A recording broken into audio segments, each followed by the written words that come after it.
Oke, jadi untuk training kita kali ini outline-nya seperti ini. Kita mulai dengan objektif atau tujuan dari kelas ini, kemudian ada introduction tentang dunia perminyakan.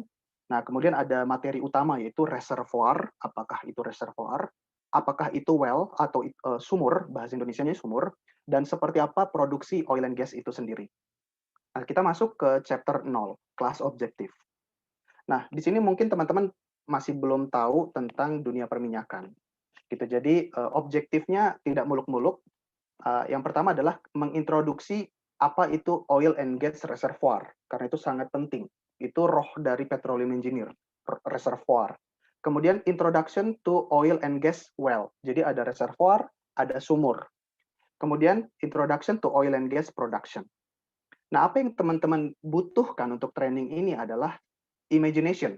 Seperti kata Bapak Einstein, imagination is more important than knowledge. Jadi untuk training kita kali ini, untuk teman-teman yang masih baru, tenang aja.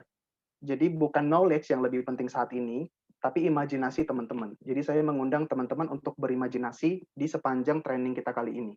Atau saya mencoba membahasakannya gitu ya. Imagination is more important than math. Jadi memang petroleum engineering seperti engineering lainnya itu pasti akan banyak matematikanya. Iyalah, teknik itu pasti sangat matematika. Tapi untuk kali ini, imajinasi itu lebih penting dari matematika. Jadi kita nggak akan banyak rumus, tapi saya ingin mengajak teman-teman untuk membayangkan gitu ya. Karena kita berhubungan dengan something that cannot be seen, ada di dalam tanah, tidak bisa dilihat. Jadi harus berimajinasi. Sekarang kita mulai. Nah, pertama kita belajar petroleum engineer. Kita pasti harus bertanya dulu gitu ya, sebenarnya oil and gas itu apa sih gunanya? Nah, ini ada beberapa picture yang sangat menarik ya teman-teman. Jadi, satu barel minyak itu bisa diproses menjadi sekian banyak jenis bahan bakar. Misalnya 36% menjadi petrol, 26% dia menjadi diesel, 5% itu kita bisa dapatkan marine fuel untuk perkapalan, 5% juga untuk jet fuel. Gitu ya. Jadi dari satu barel minyak yang kita dapatkan dari dalam bumi, kita bisa membuat berbagai macam apa namanya ini bahan bakar, gitu ya. Jadi memang oil itu sangat penting, teman-teman. Masih belum bisa digantikan karena hampir semua atau semua mesin yang kita gunakan, mesin diesel, mesin mobil, mesin jet, mesin di perkapalan, itu didesain dengan bahan bakar minyak. Jadi untuk sementara waktu belum bisa digantikan oleh renewable energy, gitu ya. Jadi kita bergantung banget dengan oil. Ada lagi ini seperti ini ya. Ada bahkan the petroleum tree, bahwa dari crude oil atau dari minyak mentah itu produknya itu sangat banyak. Bisa jadi gas, bisa jadi apalagi bisa jadi lilin, bahkan di sini bisa menjadi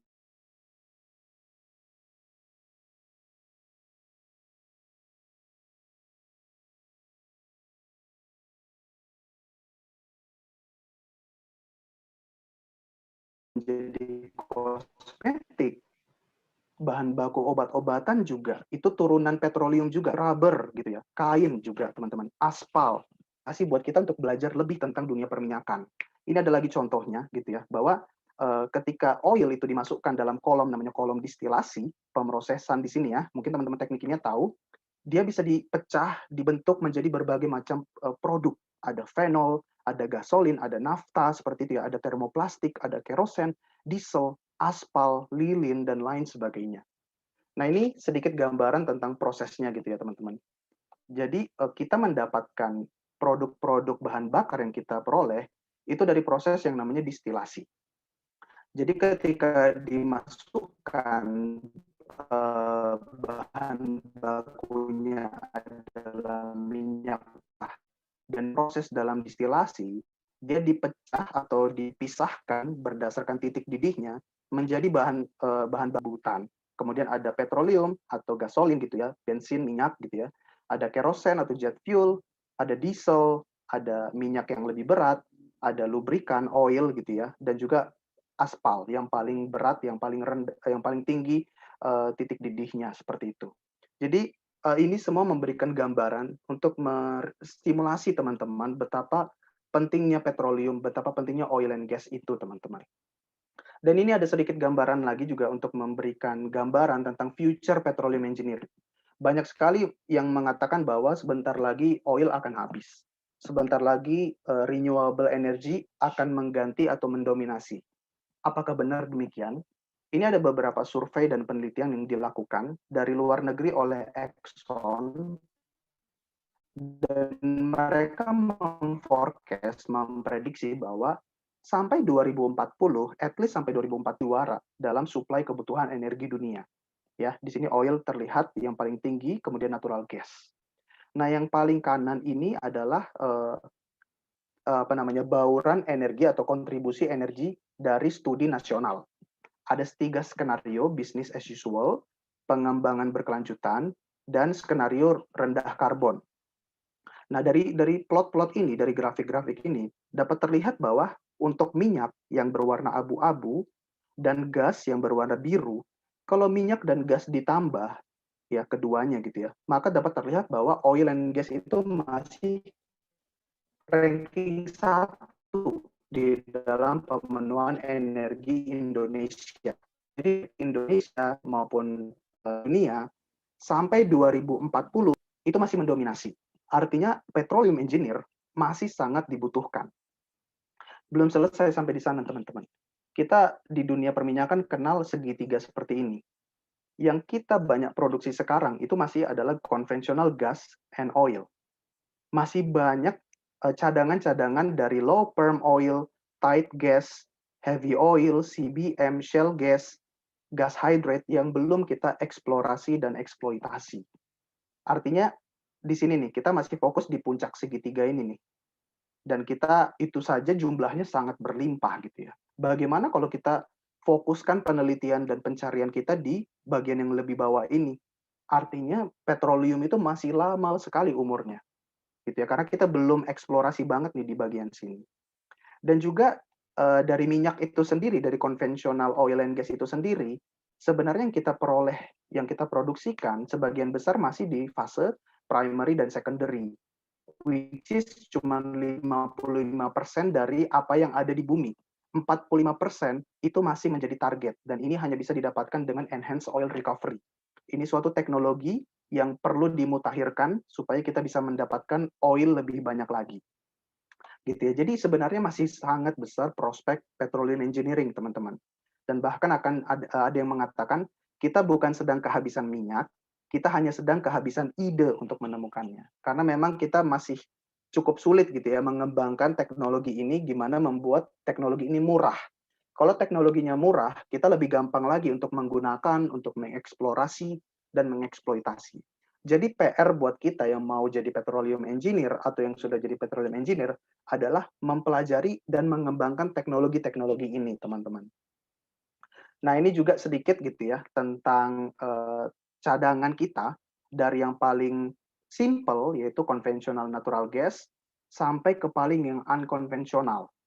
Ada tight gas, ada tight oil, ada CBM, ada hydrate, bahkan ada yang namanya oil sand atau pasir minyak, dan juga oil sand juga yang hanya bisa diproduksi dengan ditambang gitu ya. Jadi mungkin di masa depan yang namanya perminyakan itu adalah dengan pertambangan seperti itu. Nah, sekarang tentang employment dan company diversity. Nah, petroleum industry itu meng-hire cukup banyak ya, cukup besar, bervariasi orang-orang yang di-hire atau direkrut dalam petroleum industry. Ada geologis, ada petroleum engineer, ada chemical engineer, teknik mesin, teknik elektro gitu ya, teknik sipil, teknik industri. Itu saya sudah melihat mereka semua ada di perminyakan, teman-teman. Bahkan ada yang menjadi manajer, ada yang menjadi expert. Jadi jangan berkecil hati buat teman-teman yang non-petroleum engineer. Kemudian tentu saja ada juga jurusan lain seperti K3, safety, finance, accounting gitu ya, manajemen, matematika gitu ya, fisika, yang murni-murni juga bisa, teman-teman. Kemudian juga teman-teman perlu tahu ada 3 jenis company di dunia perminyakan. Yang pertama adalah operating atau oil company. Itu adalah company-company yang mempunyai lapangan dan fasilitas minyak. Jadi mereka tuan tanahnya. Misalnya Pertamina, Medco, CNOOC, Sinop gitu ya, Petronas, kemudian Exxon, seperti itu ya, Chevron, Total, British Petroleum. Kemudian ada service company, yaitu mereka yang memprovide dan memberikan produk dan jasa yang dibutuhkan untuk memproduksikan minyak dan gas. Jadi ada produk, ada alat, ada jasa. Service company ini misalnya Schlumberger, Halliburton, Baker Hughes, Weatherford gitu ya, ada macam-macam. Kemudian ada consulting company. Ini company yang memberikan jasa studi, analisa, memberikan training gitu ya kepada oil company. Nah, consulting company ini cukup expert ya dan cukup tidak umum gitu ya. Jadi saya pun kalau ditanya consulting company ini uh, ada gitu ya, tapi mungkin teman-teman nggak tahu namanya juga gitu karena memang lebih tidak umum dibandingkan oil company dan service company.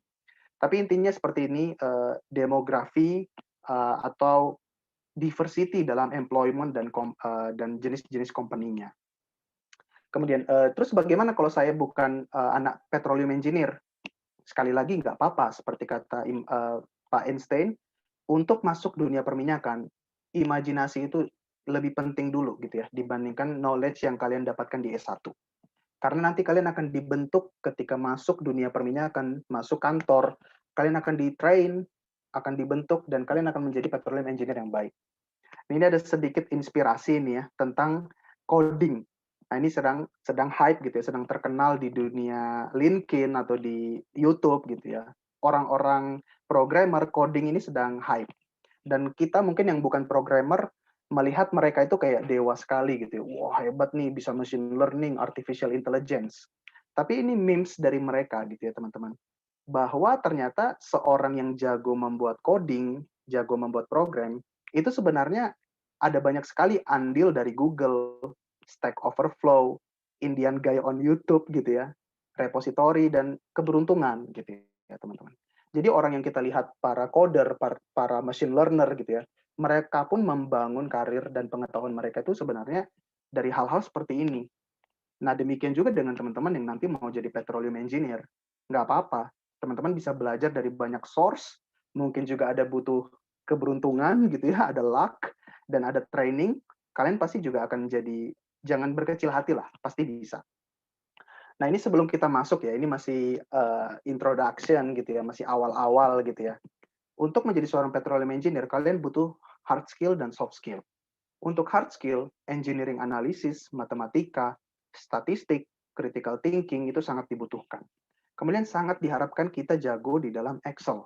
Jadi silakan teman-teman terbiasa memakai Excel.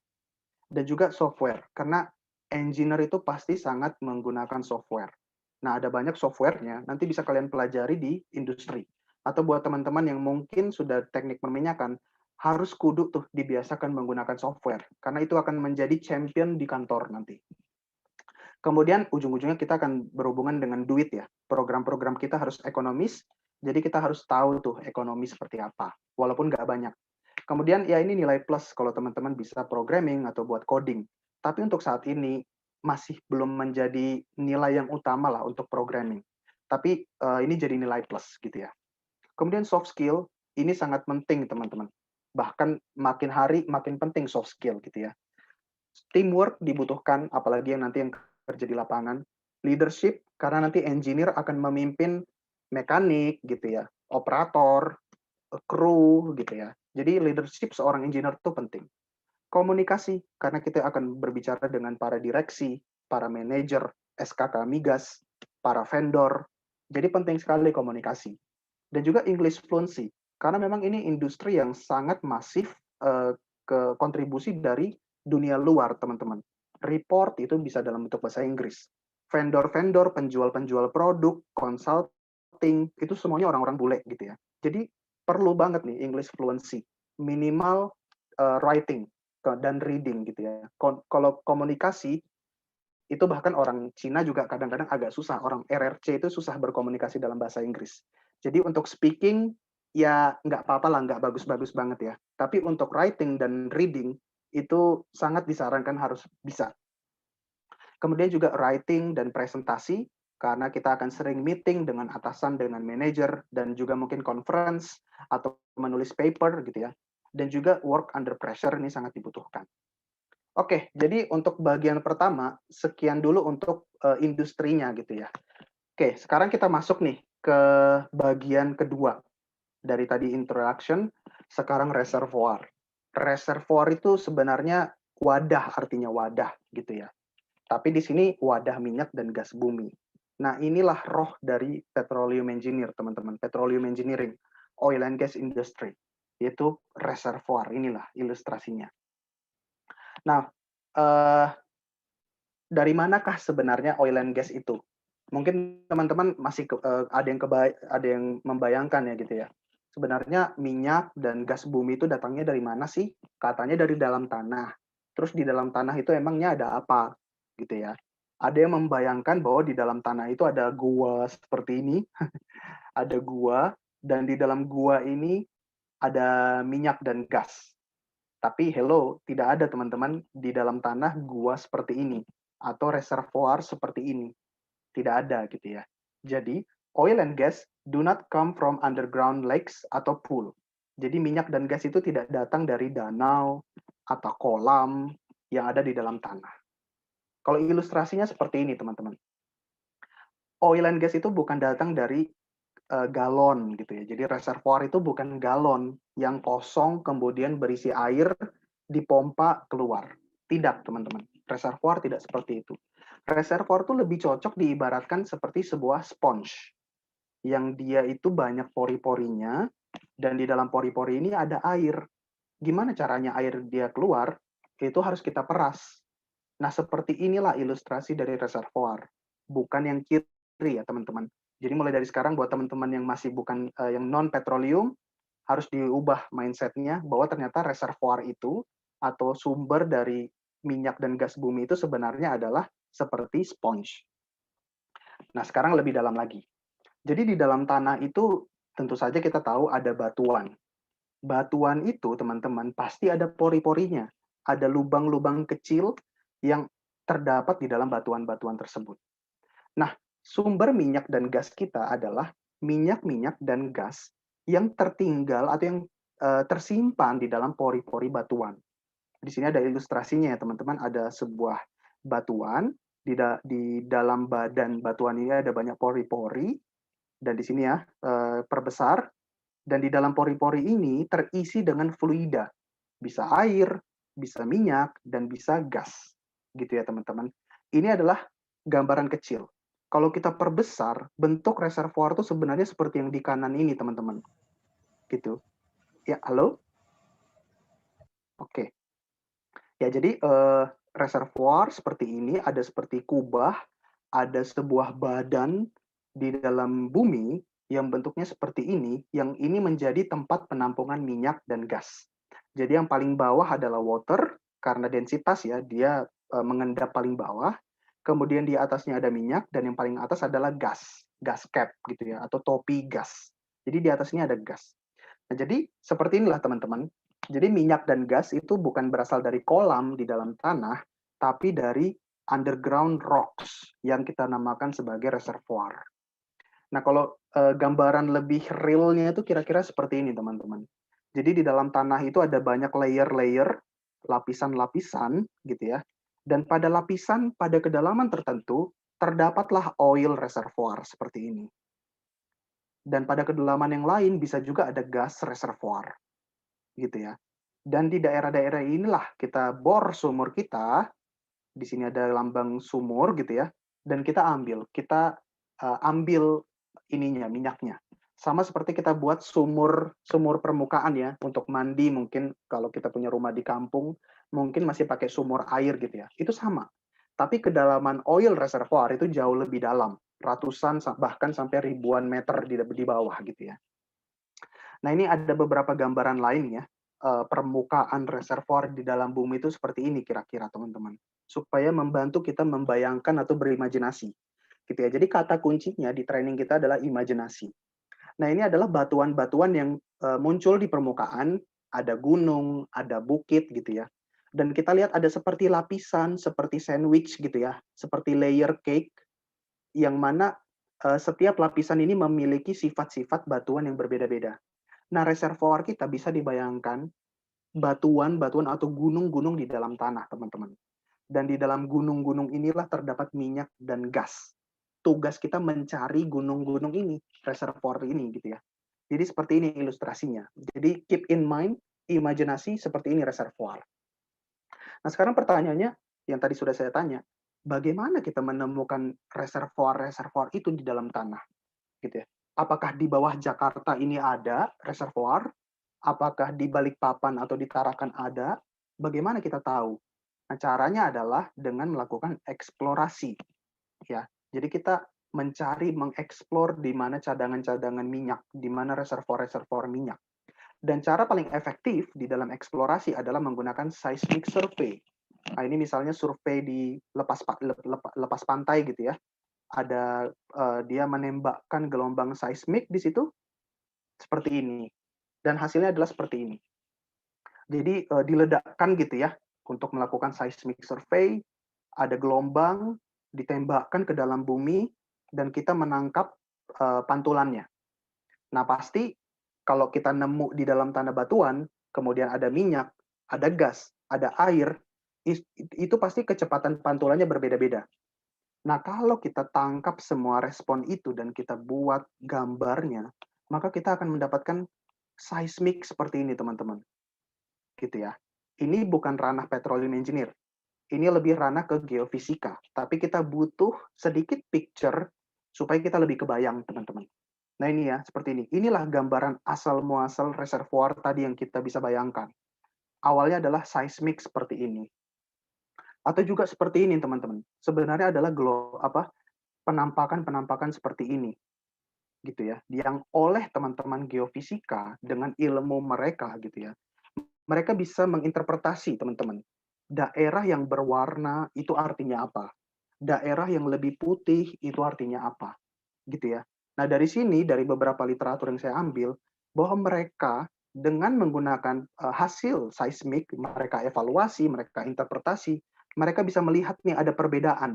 Zona CH1, P2, HM1 itu berbeda-beda. Nah, masing-masing dari zona ini bisa jadi reservoir, tapi kita belum tahu. Yang jelas kita hanya melihat di bawah tuh ada suatu tekstur body reservoir, body batuan yang mungkin menjadi reservoir dari dalam bumi. Nah, juga seperti ini teman-teman. Jadi menurut analisa mereka, mereka bisa melihat kontur-kontur, tekstur, dan mereka dengan konsep mereka, dengan evaluasi mereka membayangkan, oh ternyata kemungkinan dari seismik ini itu kemungkinan adalah oil and gas reservoir gitu ya. Nah, dengan dugaan ini kita memberanikan diri untuk ngebor. Ada sumur 1, sumur 2, sumur 3. Jadi cukup ada gambling juga ya teman-teman. Kita ada data, kita ada interpretasi, tapi ada gambling juga. Karena di suatu titik kita harus ngebor. Kalau ternyata kita ngebor dan ada oil, berarti interpretasi kita benar. Kita sudah menemukan reservoir. Tapi banyak juga yang ketika kita ngebor, nggak dapat apa-apa, teman-teman. Itulah essence dari eksplorasi. Kita mencari. Hanya ada dua kemungkinan, dapat atau tidak dapat. Tapi tools kita, alat kita untuk mencari adalah seismik.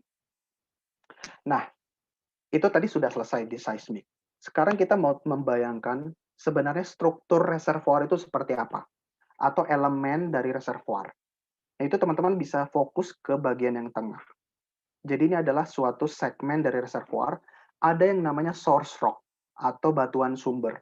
Source rock itu adalah batuan tempat asal muasalnya minyak dan gas itu dimasak gitu ya. Jadi bayangkan dulu ada jasad renik, ada banyak binatang, plankton-plankton di masa lalu, sekian ribu tahun lalu atau jutaan tahun lalu kata para geologis, yang mana semua jasad-jasad renik itu tertimbun di dalam tanah. Karena mereka tertimbun sangat dalam, mereka mengalami temperatur dan tekanan yang sangat tinggi, sehingga unsur-unsur karbonnya itu mengalami pemasakan. Nah, prosesnya pemasakan itu mungkin geologis yang lebih tahu ya, teman-teman. Nah, ketika sudah matang petroleum itu, teman-teman, mereka, ini ya kita pindah ke gambar yang ini, di source rock, mereka akan mencari zona migration route. Ada celah-celah batuan, tempat minyak dan gas ini bisa terbebaskan. Jadi mereka lolos sampai ke atas, mencari lebih ke atas, naik ke atas karena perbedaan densitas. Sampai di suatu titik mereka terperangkap, mereka bertemu dengan batuan seal, batuan jebakan gitu ya, atau seal. Seal itu apa ya? Isolasi gitu ya, yang tidak bisa dilewati oleh fluida karena terlalu rapat, terlalu ketat. Nah, karena ada seal ini, artinya minyak dan gas tadi, dia tertampung di sini, teman-teman. Ada gas, ada oil. Nah, batuan inilah yang kita sebut sebagai reservoir, karena dia menampung minyak dan gas yang tidak bisa naik lagi ke permukaan karena terjebak oleh seal rock. Gitu ya, teman-teman. Nah, ini konsepnya, teman-teman. Mulai dari source rock, kemudian dia migrasi, kemudian dia tertampung di dalam reservoir rock dan dia terperangkap oleh seal atau trap. Nah, ini ada sedikit gambaran bahwa oil akan migrasi ke atas karena densitas minyak itu lebih rendah dan air akan tertekan ke bawah gitu ya. Jadi terbentuklah reservoir. Nah, gambarannya itu kira-kira seperti ini. Zona yang paling bawah itu adalah water, zona water. Kemudian yang atas itu adalah oil zone, yang paling atas adalah gas. Gitu ya, teman-teman. Jadi sebenarnya sumber-sumber minyak kita selama ini adalah di reservoir atau di dalam tanah. Itu ada body seperti ini. Atau seperti ini yang lebih gambaran dalam buminya ya, teman-teman. Kita lanjut. Kita masih membahas tentang reservoir. Nah, kita ini sedikit membayangkan di masa lampau. Jadi asal mulanya reservoir kita itu adalah seperti ini, teman-teman. Jadi ada namanya depositional environment. Jadi bagaimana batuan-batuan yang menjadi reservoir itu terdeposisi. Nah, itu asal mulanya itu dahulu seperti ini. Ada gunung, ada alluvial fan, ada padang pasir, ada sungai, kemudian ada sungainya juga ada braided river seperti ini ya.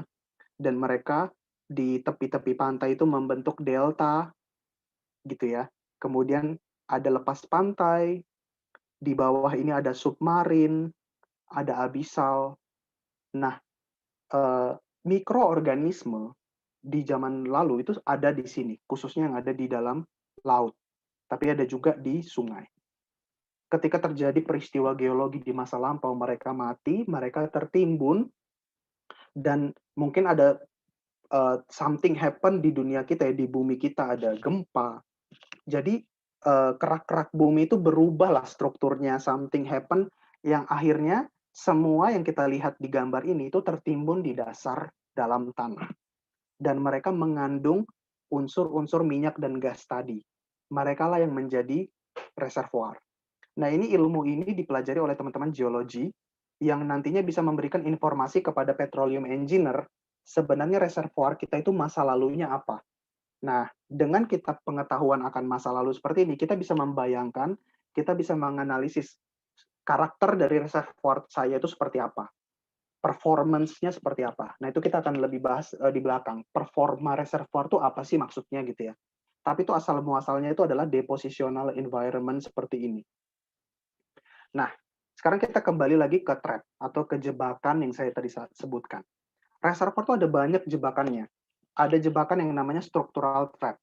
Jadi structural trap itu misalnya terjadi seperti ini. Jadi dia membentuk sebuah anticline atau cekungan dan oil dan gas itu terperangkap di atas.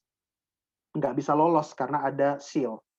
Ada juga fault control trap gitu ya. Jadi di dalam tanah itu terjadi patahan. Mungkin ada karena tektonik, ada karena gesekan dalam kerak bumi atau di dalam tanah, dan akhirnya terbentuklah seperti ini. Terjebak minyak dan gas tuh di sini. Ada juga terbentuk salt dome. Nah, jadi awalnya horizontal semua itu ya, lapisan-lapisan dalam tanah, tapi tiba-tiba muncul garam gitu ya, salt diaper seperti itu. Dan alhasil terperangkap oil and gas seperti ini. Yang warna biru ini oil and gas ya, teman-teman.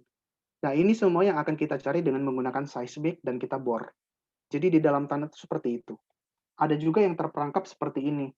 Nah, ini sekarang warna ungu ya, oil and gas. Dia tidak bisa lolos ke atas, ke permukaan, karena yang warna hijau ini ketat semua, batuan yang ketat, tidak bisa ditembus, impermeable. Jadi mereka tertumpuk di sini. menjadi reservoir. Ada juga yang seperti ini. Nah, ini ada channel sand. Channel sand ini apa? Ini bisa kebayang kalau kita tadi membayangkan tadi yang ini, ada sungai-sungai membentuk channel, gitu ya. Nah, ini menjadi reservoir yang jadinya seperti ini, reservoir channel namanya. Kemudian juga ada carbonate reef. Nah, ini di dalam laut nih. Koral-koral kita di zaman lampau itu juga mengandung unsur-unsur minyak dan gas. Dan mereka terperangkap menjadi fractured carbonate reef. Nah, ini, jadi reservoir-reservoir kita tuh tipe di dalam tanah itu seperti ini, teman-teman. Nah, sekarang tadi kita udah berbicara tentang bentuk reservoir. Kita berbicara tentang mapping. Bukan, sorry, tentang seismik. Tapi dengan itu saja, dengan gambar, dengan picture, dengan konsep, atau dengan seismik, itu nggak bisa apa-apa kita. Kita harus memproses itu menjadi sebuah peta subsurface atau peta permukaan dalam tanah gitu ya teman-teman. Peta subsurface, peta dalam tanah. Yang dibuat oleh teman-teman geologis dengan software mereka. Mereka membentuk dengan analisa seismik seperti ini. Jadi ini ada seismik gitu ya. Mereka kumpulkan dan mereka mengkonsep dan mengkonstruksi sebuah peta. Seperti ini, peta kedalaman gitu ya. Peta inilah yang nanti akan menjadi dasar kita untuk mengenal reservoir kita itu bentuknya seperti apa, teman-teman. Kita mau ngebor di mana. Jadi ini bayangkan ya, teman-teman. Kita punya peta, tapi ini peta dalam tanah. Nah, kalau kita lihat, kontur-konturnya itu seperti ini. Yang kiri dulu ya kita lihat ya. Gitu. Kita lihat ada banyak sekali bentukan reservoir kita. Semakin kecil lubang konturnya, itu artinya semakin puncak gitu ya. Seperti ini dilihat di sini, ada lubang kecil, itu artinya menggambarkan yang ini, yang puncak. Nah, ini semua kita dapatkan dari seismik, teman-teman. Kita analisa ini dari seismik, dan somehow diproses oleh teman-teman geofisik dan geologi menjadi peta-peta seperti ini. Nah, ini peta-peta real yang kita gunakan di industri, tergantung reservoir kita. Dan terlihat ada tulisan well, itu artinya titik-titik pengeboran kita tuh. Gitu ya. Ada well 1, well 2, well 3, well 4, itu titik kita mengebor. Nah, ini juga ada di bawah nih, tapi ada banyak garis-garis nih, hitam. Ada yang tahu nggak itu? Itu artinya patahan atau fault. Artinya reservoir kita di dalam tanah ini telah mengalami proses tektonik yang cukup masif. Jadi banyak patah-patahan nih.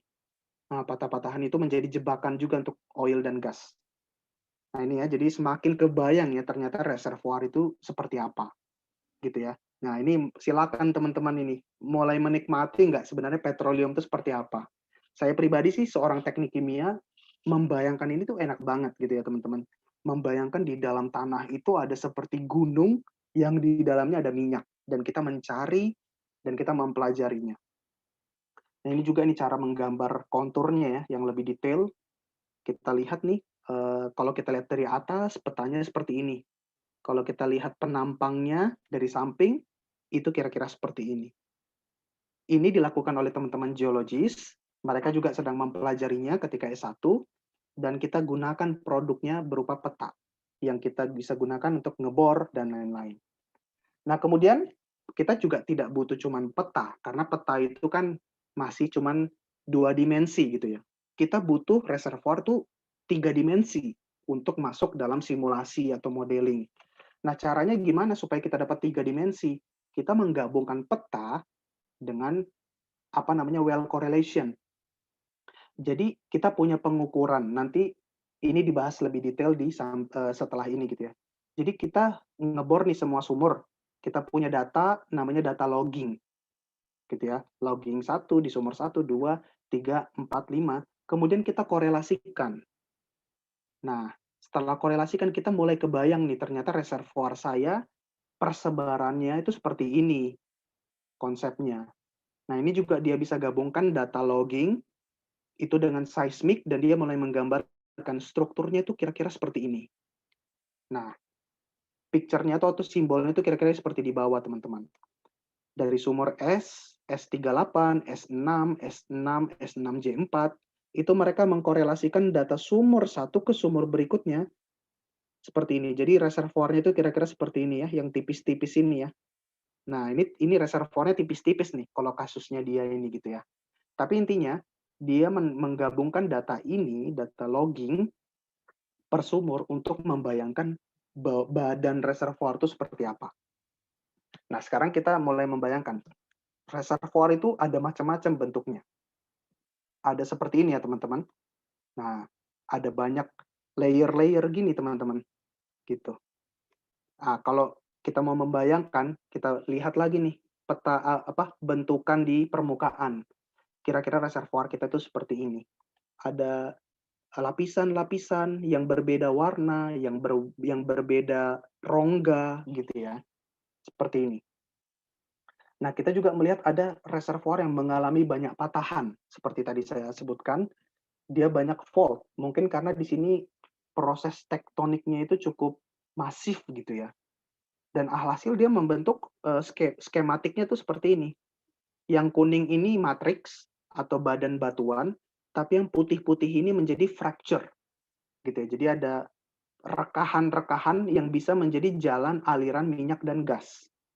Nah, seperti ini konsepnya. Jadi ini tipe reservoir namanya natural fracture reservoir. Jadi reservoir yang mengalami rekahan-rekahan secara alami. Nah, ini harus kita mampu membayangkan ini teman-teman untuk bisa menjadi petroleum engineer yang baik. Nah, ini semuanya harus kita mengumpulkan data dari seismik, dari data logging, nanti data logging saya bahas gitu ya. Tapi ini konsepnya. Juga ada reservoir seperti ini, seperti sandwich. Jadi bagian atas itu ada gas, cukup tebal. Reservoir di tengah-tengahnya ini tipis gitu ya, dia di sandwich. Kemudian di bawah ada aquifer atau water gitu ya, atau air. Ada juga reservoir yang tipis-tipis kayak gini tapi banyak sekali teman-teman. Gitu ya, kayak lapis legit gitu ya, tapi tipis-tipis. Nah ini di Mahakam tuh reservoirnya kayak gini. Ratusan, bahkan ribuan reservoir tapi tipis-tipis dan kecil-kecil. Kayak gini. Nah, bayangkan tuh challenge kita menemukan minyak dalam tanah itu dalam kondisi seperti ini tuh seperti apa gitu ya. Nah ini ya, untuk for your information, ketebalan reservoir itu dapat setipis 0,6 feet.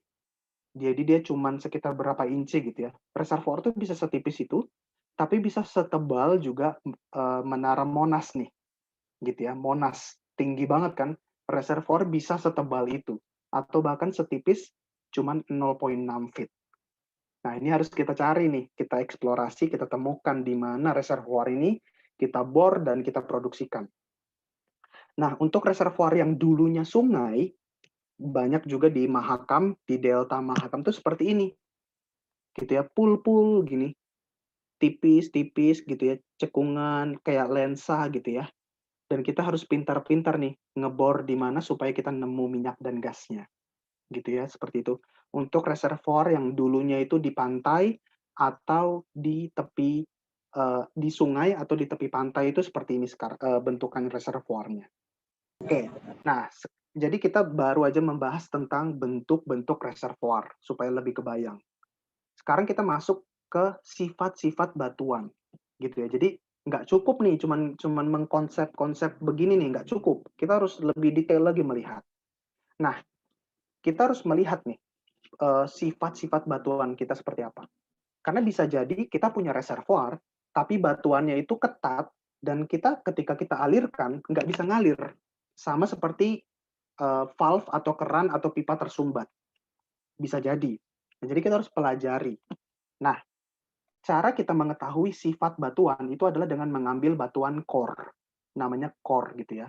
Jadi ketika kita ngebor, ini ada bayangkan ini ada alatnya. Ketika kita bor, kita ambil sampel batuan dari dalam tanah, kita cabut kita cabut alat kita, dan kita ambil batuan yang sudah kita dapatkan tuh kira-kira seperti ini. Nah, dapat terlihat ya di sini ya teman-teman. Jadi batuan di bawah tanah itu lebih mirip tembok kita, teman-teman. Bayangkan tembok itu seperti apa ketatnya gitu ya. Pori-porinya ada, tapi pori-porinya sangat kecil. Nah, reservoir tuh kayak gitu, teman-teman. Minyak dan gas kita itu tertimbun dalam batuan yang sangat ketat seperti ini, tapi banyak yang seperti ini. Mengapa dia ketat? Ya karena dia tertimbun di dalam tanah dengan tekanan sangat tinggi. Jadi dia terkompres.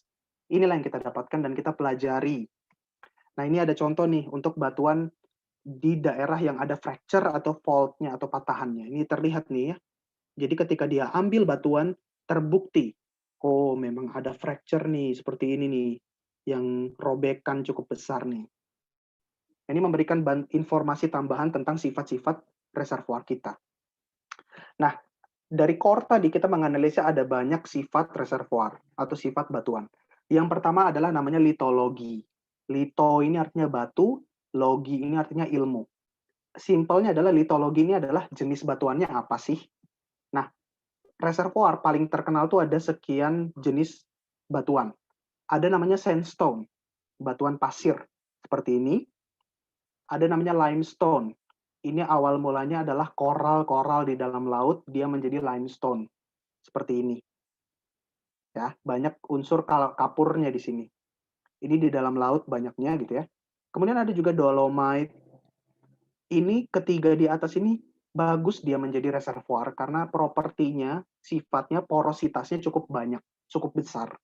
Jadi minyak itu banyak tertimbun di dalam dan bisa lolos gitu, bisa mengalir. Nah, yang lebih ketat itu namanya shale. Ini yang bisa menjadi batuan perangkap, batuan seal atau trap. Itu shale itu seperti ini. Ini simpelnya adalah clay atau lempung, tapi di dalam tanah, gitu ya. Ini yang bisa menjadi batuan jebakan. Kemudian juga ada anhydrite dan juga ada garam atau salt. Ini tipe-tipe batuan yang tertimbun di dalam tanah dan kita harus tahu reservoir kita itu terbentuk dari apa. Nah, kemudian ada sifat berikutnya namanya porositas, gitu ya. Tadi kita sudah singgung berkali-kali ada yang namanya porositas. Jadi jika kita punya batuan segenggam volume, ternyata itu tidak seluruhnya itu diisi oleh butiran batuan atau grain. Tetap ada di dalam tuh rongga-rongga yang kita sebut sebagai pore volume atau pori-pori. Nah, di dalam pori-pori inilah tertimbun atau tersimpan air, oil, dan gas. Gitu ya. Jadi kita perlu tahu nih pori-porinya seberapa. Semakin besar pori, semakin banyak minyak dan gas. Ini aku jadi konsepnya itu kira-kira seperti ini. Ada matriks, ada badannya batuan atau dagingnya batuan, itu matriks, tapi ada rongga-rongganya. Nah, ini bentukannya seperti ini ya. Ada juga nih lubang yang cukup besar ini ya. Ini juga porositas sekunder nih dia. Ada porositas primer yang kecil-kecil, ada porositas sekunder yang lebih besar gitu ya. Ini porositas. Porositas berbagai macam batuan itu beda-beda. Jadi kalau kita gunakan dengan CT scan atau mungkin X-ray, kita bisa melihat tekstur batuan ketika kita potong, ternyata tuh bentuknya tuh seperti ini. Beda-beda kan pori-porinya kan. Ada porositas yang cukup tinggi misalnya di yang B ini, tapi ada juga porositas yang kecil nih kayak gini nih, Middle Eastern Carbonate. Jadi ini batuan karbonat di Timur Tengah. Nah, juga ada alat untuk mengetahui porositas itu seperti apa. Alatnya itu seperti ini, cukup canggih. Jadi yang teman-teman lihat ini adalah gambar porinya saja, bukan gambar matriks. Ya, lihat ya. Jadi network jaringan pori-porinya itu cukup banyak seperti ini. Nah, ini supaya lebih kebayang ya, pori-pori yang menampung reservoir, yang menampung minyak dan gas itu seperti apa. Nah, kemudian ada porositas, ada saturasi. Saturasi itu adalah seberapa banyak sih di dalam batuan kita ini minyaknya, gasnya, atau waternya, seberapa banyak gitu ya. Mohon maaf ya, bisa ya, terima kasih. Nah, untuk menghitung saturasi itu gampang. Itu ada jumlah oil dibagi jumlah pore volume, saturasi gas dibagi pore volume, saturasi water volume dibagi pore volume. Ini kita bisa dapatkan dari analisa di laboratorium dengan data core tadi. Kita dapat core, kemudian kita cek saturasinya bagaimana. Ini ada sedikit gambar nyata gitu ya. Kita punya batuan, cukup banyak ya, beda-beda ukuran nih matriksnya. Tapi di tengah-tengahnya itu ada zona-zona hitam nih. Inilah yang mengisi batuan itu dan isinya adalah ada oil, ada gas, dan ada water. Inilah yang tadi kalau di awal banget kita bilang reservoir itu seperti sponge, sebenarnya itu ini. Dan saturasinya itu diisi dengan minyak dan gas dan water. Kemudian ada yang namanya permeability. Permeability ini menggambarkan seberapa gampang fluida itu lolos melewati badan reservoir, gitu ya. Jadi, ini dilakukan percobaan ini, oleh Bapak Darsi namanya. Jadi kalau skala laboratoriumnya itu seperti ini. Jadi kita taruh core di dalam kolom seperti ini, kita alirkan fluida dengan laju alir Q, kemudian kita ukur pressure drop-nya, gitu ya. Kita tahu viskositas airnya berapa, viskositas fluida maksudnya. Kita tahu juga luas penampang core-nya berapa, dan kita cek, dan kita hitung berapa permeability-nya. Semakin besar permeability, artinya minyak dan gas dan water tuh lebih gampang mengalir. Artinya kalau kita produksikan tuh lebih banyak minyak kita produksikan bisa lebih cepat. Biasanya sandstone dan limestone itu bagus. Tapi kalau permeability-nya kecil, itu misalnya batuan clay, batuan lempung, atau batuan shale, itu permeability-nya kecil dan susah sekali minyak dan gas mengalir. Makanya shale menjadi trap, menjadi jebakan. Nah, ini bayangkan ya, kalau di laboratorium, kita punya nih batuan berbentuk silinder kayak gini. Gampang gitu analisa. Tapi reservoir yang sebenarnya di dalam tanah, itu lebih persis kayak gini modelnya. Banyak gitu, persebaran permeability-nya itu beda-beda. Setiap kotak ini beda permeability-nya. Sangat heterogen gitu ya. Ini yang harus kita analisa gitu ya. Reservoir permeability-nya itu berapa. Nah, porosity tadi kita singgung di awal, ada porosity berapa banyak celah-celah atau pori-porinya itu bisa dikorelasikan dengan permeability. Semakin besar porosity, biasanya permeability-nya lebih tinggi. Kenapa? Ya pastilah kalau celahnya lebih besar, lebih banyak, pasti lebih mudah dilalui oleh minyak dan gas. Artinya permeability-nya lebih besar. Nah, ini yang harus kita analisa supaya kita tahu nih zona-zona di reservoir kita mana yang bagus untuk memproduksi water dan oil, kita produksi bisa banyak, kita dapat fluidanya, mana yang jelek nih, kalau kita alirkan sedikit alirannya, gitu ya. Jadi untuk mengalirkan fluida dari reservoir itu teman-teman bisa berimajinasi seperti keran. Keran dibuka besar, artinya permeability-nya tinggi. Tapi keran yang ditutup sampai hampir habis, sampai hampir ketutup, itu namanya permeability-nya kecil. Nah, kita pasti pengennya permeability-nya tinggi, karena artinya minyak kita banyak gitu ya. Seperti itu. Nah, permeability di Timur Tengah biasanya itu tinggi-tinggi. Makanya itu misalnya Arab Saudi itu gampang tuh kalau dia mau menaikkan minyak produksinya itu gampang. Tinggal buka aja sumurnya banyak-banyak, artinya minyak kita banyak di seluruh dunia. Tapi kalau minyaknya banyak, bisa-bisa harga minyak turun gitu ya, karena supply and demand. Makanya itu laju alirnya itu diatur gitu ya supaya oil price itu stabil. Nah, sekarang ini aku mengundang lagi teman-teman untuk berimajinasi nih. Karena di dalam tanah itu tidak homogen seperti ini batuannya, tapi heterogen banget. Ada yang berlapis-lapis layer, ada yang cyclic, ada yang kayak jigsaw, ada yang seperti labirin, ada yang fracture, patah-patahan gitu ya. Dan juga shale atau clay itu di dalam batuan itu juga tersebar, teman-teman. Ini yang menghalangi aliran tuh shale-shale ini.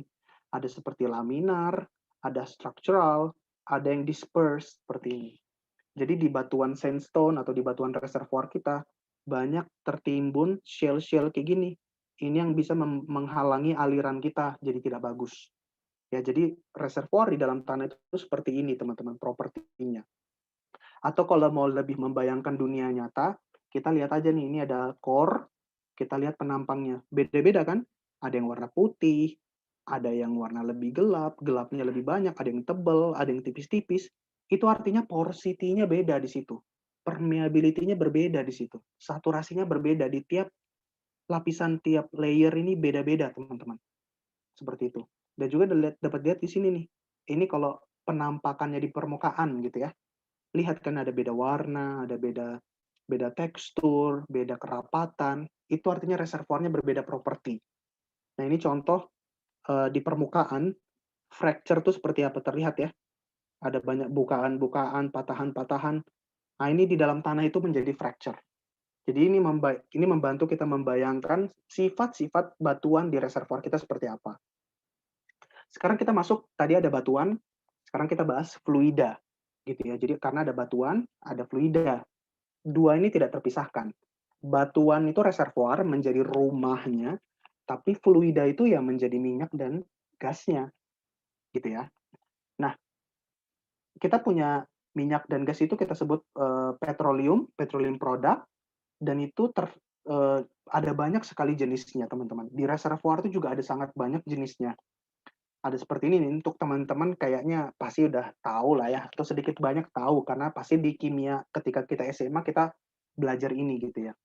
Ada yang namanya propan, sikloheksan, etan, etuna gitu ya, ada benzen, toluena gitu ya.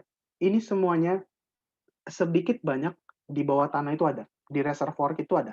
Ketika reservoir minyak kita mengalir, ketika kita tampung di permukaan, kemungkinan komponen-komponen ini ada. Komponen-komponen ini yang akan kita proses dengan distilasi, seperti tadi saya jelaskan di awal banget, distilasi untuk kita pisahkan mana yang jadi bensin, mana yang jadi LPG, mana yang jadi aspal, gitu ya.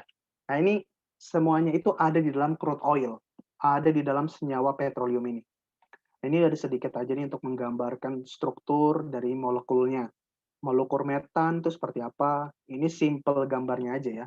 CH4, ada etana, C2H6, seperti itu ya, seperti ini. Ini semuanya ada.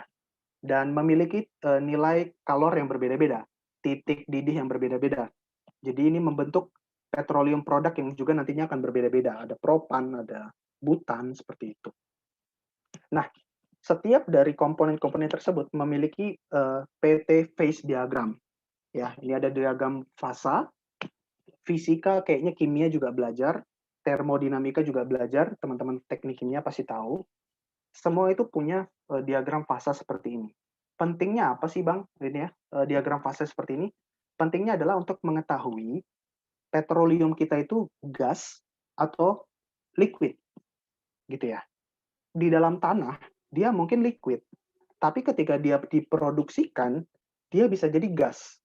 Gitu ya. Misalnya ini nih, kita punya di reservoir tekanan tinggi kan, kita di let's say di titik ini misalnya, aku pakai pointernya laser. Misalnya aku punya reservoirku di sini minyak, pada kondisi reservoir dia liquid. Tapi ketika kita produksikan di permukaan, artinya tekanannya turun. Bisa jadi dia jadi gas. Yang awalnya kita pengen jualan minyak, tapi karena dia diagram fasenya seperti ini, ternyata yang kita hasilkan gas. Nah, kita nggak mau kan. Jadi kita harus hati-hati ya dengan apa namanya diagram fase ini gitu. Di sini ada lihat nih, ada berbagai jenis petroleum, ada dry gas, gas kering, ada wet gas, ada kondensat, ada black oil, ada heavy oil, itu semua memiliki diagram fasa yang berbeda-beda, gitu ya. Dan ini menunjukkan sifat-sifat minyak kita itu berbeda-beda. Minyak di Indonesia beda dengan minyak di Timur Tengah, beda dengan minyak di Amerika. Gitu. Itu tergantung ketika mereka terbentuk di zaman dahulu kala. Gitu ya. Ini penting banget khususnya nanti ketika kita memproduksikan, kita dapatnya liquid atau dapatnya gas, gitu ya. Nah, ini ada sifat-sifat fluida, ini agak matematika gitu ya, jadi aku nggak mau terlalu dalam di sini. Tapi namanya engineering kita perlu bahas sedikit banyak lah. Fluid property yang menurut saya paling penting bagi minyak dan gas itu bisa jadi viscosity. Viscosity itu melambangkan apa? Kesulitan mengalir. Semakin besar viscosity, fluida akan semakin sulit mengalir, gitu ya. Nah, ini ketika kita analisa fluida, kita ambil sampelnya dari dalam tanah, kita analisa di laboratorium, kita melihat nih, kita analisa dengan berbagai macam teknik ya, kita bikin plot seperti ini. Jadi pada tekanan tinggi viskositasnya naik besar, tapi ketika tekanan turun, viskositasnya turun di titik tertentu. Tapi ketika tekanan turun lagi, viskositasnya naik lagi. Nah, ini kita perlu pelajari supaya kita bisa mendesain sistem produksi kita itu seperti apa, supaya kita dapatkan viskositasnya itu masih sesuai yang kita inginkan misalnya. Kemudian juga ada formation volume factor ini kita skip saja ya, karena ini nanti bisa kita bahas di topik reservoir engineering, bukan di kelas ini. Kalau kelas ini lebih ke introduction untuk petroleum engineering. Untuk teman-teman yang lebih tertarik, ini bisa belajar di reservoir engineering. Nah, sekarang kita masuk ke formation evaluation. Jadi tadi itu lebih ke laboratorium, yang kalau kita atau lacak sifat-sifat batuannya gitu ya, porositasnya, itu lebih ke laboratorium. Nggak bisa setiap batuan itu kita masukkan ke laboratorium. Reservoir kita itu kan gede banget tuh. Reservoir tuh besar banget, seperti lapangan sepak bola. Nggak mungkin kita analisa pakai laboratorium, gitu ya. Jadi kita butuh yang namanya reformation evaluation, atau evaluasi formasi. Jadi reservoir itu bisa juga lah kita sebut sebagai formasi batuan, gitu ya. Bentukan, formasi itu kan form, bentukan reservoir. Nah, seperti apa kita menganalisanya? Kita question dulu. Seperti apa sih properti dari reservoir itu? Geometrinya seperti apa? Porositinya, saturasinya, permeability-nya seperti apa? Kita memang sudah tahu dengan analisa di laboratorium, tapi gitu ya. Kemudian gimana perubahan saturasinya setiap kedalaman? Ini big question buat kita. Dan untung kita punya alat namanya logging, open hole logging, gitu ya. Jadi logging ini adalah suatu alat yang kita turunkan ke dalam tanah dan dia merecord data-data yang setelah kita konstruksi seperti ini kita dapatnya, gitu ya. Wah, apa ini? Inilah namanya data logging. Dan dari sini akan kita analisa untuk mengetahui sifat-sifat reservoir kita. Ada banyak macam alat logging. Yang pertama adalah caliper log, gitu ya. Jadi ketika kita sudah bor, kita buat lubang sumur, pastikan di tepi-tepinya tuh bisa jadi lubangnya jelek, lubangnya runtuh, gitu ya. Lubangnya bisa jadi timbul-timbul. Ini bayangkan ya, kita belum bahas sumur, tapi perlu imajinasi sumur. Kita bikin bor seperti silinder, batuannya, kemudian kita masukkan alat seperti ini. Dan di bawah nanti dia bentuk kaki tiga seperti ini, kemudian kita tarik ke atas. Dan dari sini kita akan dapat bacaan seperti ini. Ini adalah bentukan diameter lubang, gitu ya. Ada lubang yang bagus, itu berarti diameternya dari atas ke bawah itu lurus. Tapi bisa jadi kayak gini. Artinya lubang yang kita bikin tuh runtuh. Nah, ini menggambarkan, memberikan informasi batuan kita itu gimana. Apakah batuan kita rapuh atau batuan kita strong, kuat. Kalau batuan kita rapuh, bisa jadi ada banyak fracture, ada banyak patahan di situ. Kemudian ada gamma ray. Gamma ray ini dia berguna untuk menangkap gelombang-gelombang dari kalium, uranium, dan thorium, gitu ya. Jadi dia menangkap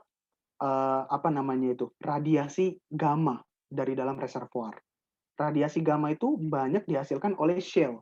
Bayangkan ya, teman-teman tahu ya, tadi shale itu adalah non reservoir karena dia nggak bagus, karena dia tight, gitu ya. Jadi kalau kita bacaan gamma ray-nya tinggi, ini mendekati 100 ya, nilainya 90, ketika kita turunkan alat kita ya, dan kita baca, kita record gamma ray-nya itu seperti ini trennya, kita akan melihat ternyata di daerah yang paling dalam itu shale, kemudian gamma ray-nya turun.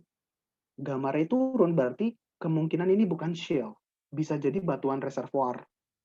Nah, makanya dia interpretasi menjadi clean sand atau pasir yang bersih. Shale-nya sedikit.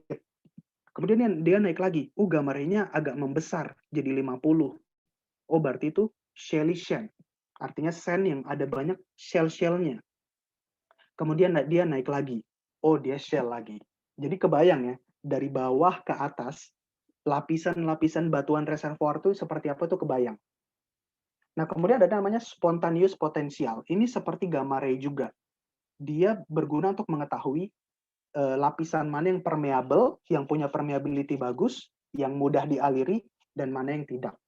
Kalau dia bacaannya seperti ini, nonjol gini, berarti dia mengidentifikasi kemungkinan ada sandstone. Bisa jadi minyak dan gas kita itu ada di sandstone. gitu ya. Kemudian ada resistivity, gitu ya. Jadi kita masukkan juga logging tool namanya resistivity tool. Nah, resistivity tool ini dia menginduksi listrik di dalam tanah. Nah, kemudian dari situ dia menganalisa resistivity-nya seperti apa. Pertanyaannya, kalau resistivity tinggi itu hidrokarbon atau air?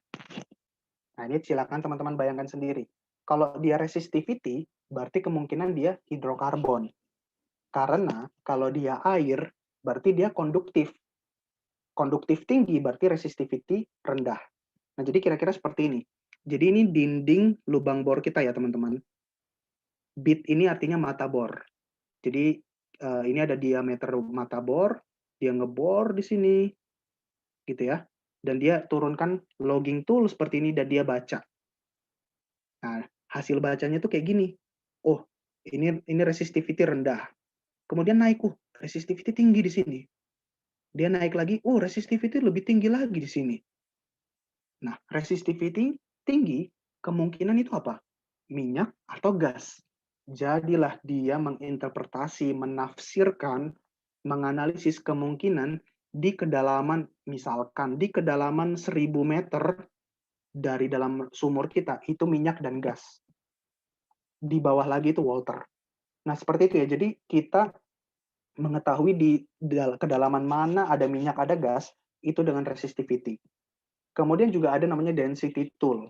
Ini sama juga gitu ya, dia turunkan alatnya gitu ya, dia turunkan alatnya dalam tanah, dalam sumur, dia tarik lagi, dan di sepanjang ketika dia ditarik, dia merecord data. Dia di sini menangkap gamma ray gitu ya. Jadi dia menembakkan sinar, menembakkan radiasi, dan pantulannya itu dia tangkap. Dan dia analisa menjadi densitas. Nah, ini sama nih, dia bisa membaca densitasnya berapa gitu ya. Kalau densitasnya segini, berarti reservoir kita itu dolomite. Kalau densitasnya seperti ini, berarti kita punya limestone. Kalau densitasnya 2,65, berarti kita punya sandstone. Jadi ini ada hubungannya dengan litologi tadi yang seperti saya bilang ya. Karena ini sangat menentukan performa bagus atau enggak reservoir kita. Dan juga ada neutron, gitu ya. Neutron ini sama dengan density, tapi ini kita gunakan untuk mengetahui porositasnya, gitu ya. Nah, langsung aja kita gabungkan logging kita ada gamma ray, ada ILD ini resistivity, N ini artinya neutron, D ini artinya density. Jadi ini yang kami lakukan di kantor gitu ya, yang teman-teman petroleum pasti tahu ini, dia membentuk kurva seperti ini. Kita baca dulu dari yang paling kiri. Ternyata tren gamma ray-nya turun seperti ini. Berarti di kedalaman segini, kita punya sand. Bisa jadi ini reservoir. Yang atas dan bawah itu shell. Itu non-reservoir. Kemudian di kedalaman segini, ternyata sebagian itu adalah water. Yang hidrokarbon itu cuma dari kedalaman segini sampai kedalaman segini. Berarti di sini minyak dan gasnya itu kemungkinan di sini. Nah, kemudian dengan neutron dan density kita combine, dia membuat tekstur seperti ini, bentukan seperti ini. Yang yang bentukannya gemuk seperti ini, itu kita analisa sebagai gas crossover. Berarti di kedalaman sini kita punya gas. Yang bawah oil, yang bawahnya lagi water. Nah, dari sini kita bisa bayangkan nih, kalau saya buka kedalaman 1000 meter, saya akan dapat gas. Kalau saya turun 20 meter, saya dapat oil. Kalau saya turun lagi, saya dapat water. Gitu ya. Jadi dengan alat namanya logging seperti ini, kita bisa tahu tuh minyak dan gas kita itu di mana, di kedalaman berapa. Nah, ini seperti ini ya, seperti contoh yang tadi ya. Dia menginterpretasi kedalaman sini adalah sand, kemudian di sini ada hidrokarbon, di sini ada brine ini water, kemudian dia menganalisa lagi ada gas, oil, dan water. Nah, ini skematik, ini realnya di lapangan itu seperti apa. Jadi butuh spesialis ya untuk mengerjakan ini. Itu namanya petrofisis, bukan engineer. Engineer cuma mendapatkan hasil dari petrofisis. Jadi kalau teman-teman petrofisis sudah menganalisa, baru dia memberikan kepada kita engineer untuk kita tentukan kita mau buka lapisan yang mana. Nah, kita melakukan logging hampir di semua sumur. Kalau logging-logging itu kita korelasikan, kita akan mendapat seperti ini. Dan kita bisa menarik korelasi ya. Kita tarik zona 1 dengan sumur tetangga, sumur tetangganya lagi, baru kita menarik garis. Kemungkinan reservoir kita penyebarannya itu seperti ini. Atau yang lebih bawah. Kemudian kemungkinan pelamparan atau distribusi persebaran reservoir kita itu seperti ini. Ini yang akan kita input juga untuk nanti kita bikin mapping reservoir, gitu ya. Nah, ini juga sama, ini korelasi, gitu. Ada data logging dari satu sumur, sumur berikutnya, kita gabungkan dengan seismik, sekarang kita bisa membentuk 3D, 3 dimensi reservoir kita seperti apa. Jadi kita bisa dapatkan peta itu 2 dimensi, kita juga bisa bikin 3 dimensi dengan data logging tadi dari setiap sumur. Nah, kita lanjut ke chapter berikutnya. Ini menurut saya lebih menarik ya. Tadi kita sudah bahas panjang lebar tentang reservoir, sekarang kita bahas tentang sumur. Sumur ini ya seperti sumur air gitu ya. Nah, tapi ini lebih canggih, lebih sophisticated karena ini sumur minyak dan gas. Nah, jadi seperti ini teman-teman, ada sedikit petroleum production system, di bawah adalah reservoir, gimana cara mengambil minyak dan gas, kita ngebor sumur. Nah, sumur di lapangan migas itu, sumur itu seperti ini. Ada namanya wellhead atau wellbore atau lubang bor. Apakah suara saya jelas? Tadi ada unstable nih. Oke, saya lanjut aja ya. Nah, kemudian minyak yang diproduksi dari sumur itu kita proses dalam namanya surface facility. Ini simpelnya seperti ini. Ada reservoir, ada sumur, ada surface facility. Nah, kita lebih dalam lagi. Sumur itu seperti apa? Sumur itu ada banyak pernik-perniknya. Ada equipment-nya. Ada wellbore, ada casing, ada tubing. Tubing ini seperti sedotan, pipa vertikal gitu ya, sekitar 3 inci. Yang ini menjadi lintasan untuk minyak dan gas mengalir. Ini dari oil reservoir, kemudian dia masuk ke dalam sumur melalui perforasi dan dia ngalir ke atas karena perbedaan tekanan seperti yang tadi Kevin Tan tanya. Berikutnya, nah ini setelah kita buka lagi ya ternyata lebih banyak lagi pernak-perniknya nih dari sebuah sumur. Nah kita lihat lebih dalam lagi. Jadi di kepala sumur di atas permukaan yang kita lihat itu cuma seperti ini teman-teman. Ini namanya Christmas tree gitu ya. Kita udah nggak lihat lagi tuh yang di bawah-bawah. Lubang bor itu kita nggak lihat. Kita cuma lihat yang namanya Christmas tree atau kepala sumur atau wellhead. Ini merupakan susunan dari beberapa valve. Ada master valve gitu ya. Ada swap valve, ada kill wing connection gitu ya. Ada kill valve. Ini valve-valve ini gunanya untuk proteksi. Kalau tiba-tiba ada munceratan bertekanan tinggi dari dalam reservoir, kita tutup segera valve ini gitu ya, untuk safety-nya gitu ya. Tapi kalau ternyata aman semuanya, tekanannya bisa dikontrol, ya udah dibuka aja valve-nya, nanti minyak dan gas akan mengalir dan dia melewati production wing valve seperti ini, kemudian laju alirnya bisa diatur dengan choke, dan udah di sini minyak dan gasnya itu mengalir menuju production facility, gitu ya. Yang tadi saya singgung sedikit sebelumnya. Nah, kemudian ini biasanya yang onshore di daratan itu seperti ini, simple. Nah, yang di dasar laut, di subsea, itu lebih banyak lagi, teman-teman. Ada valve satu, valve ini, valve itu, gitu ya. Karena tekanan dan kondisi di dasar laut, reservoir lapangan-lapangan dasar laut, itu lebih unpredictable, lebih challenging, lebih berbahaya. Jadi, kepala sumurnya juga harus lebih kuat, koneksi-koneksinya lebih macam-macam gitu ya. Karena nggak mungkin kita juga nyemplung ke dalam tanah, ke dalam laut gitu kan. Jadi semuanya ini otomatis semua nih. Valve-valve-nya ini ya, ada THTIV, ada KHIV. Pokoknya V-nya ini artinya valve-valve semua nih, macam-macam. Untuk membayangkan gitu ya. Ini Christmas tree di dasar laut. Nah, tadi itu dari itu kepala sumur. Sekarang di dalam tanahnya seperti apa? Kita sebutnya downhole. Nah, di downhole itu kita bentuk ketika kita bikin lubang bor, kita kasih namanya casing. Casing ini ya simpelnya seperti casing HP kita gitu ya, untuk melindungi lubang bor. Nah, casing itu berlapis-lapis. Ada yang paling pertama tuh namanya conductor casing. Ini untuk mencegah terjadinya wash out di formasi atau lapisan paling atas gitu ya. Kalau runtuh, conductor casing ini yang melindungi sumur. Kemudian ada surface casing. Jadi di daerah sini kita pasang casing untuk melindungi supaya sumur tidak mencemari lapisan air permukaan, lapisan air minum. Jadi ada surface casing. Kemudian ada intermediate casing gitu ya. Ini juga untuk isolasi dan proteksi tambahan. Kemudian ada production casing gitu ya. Kemudian paling bawah adalah slotted atau perforated liner. Inilah yang berada di depan reservoir kita. Jadi dia ada slotted atau perforated, ada lubang-lubang tempat minyak dan gas mengalir. Nah, ini dalam tanah.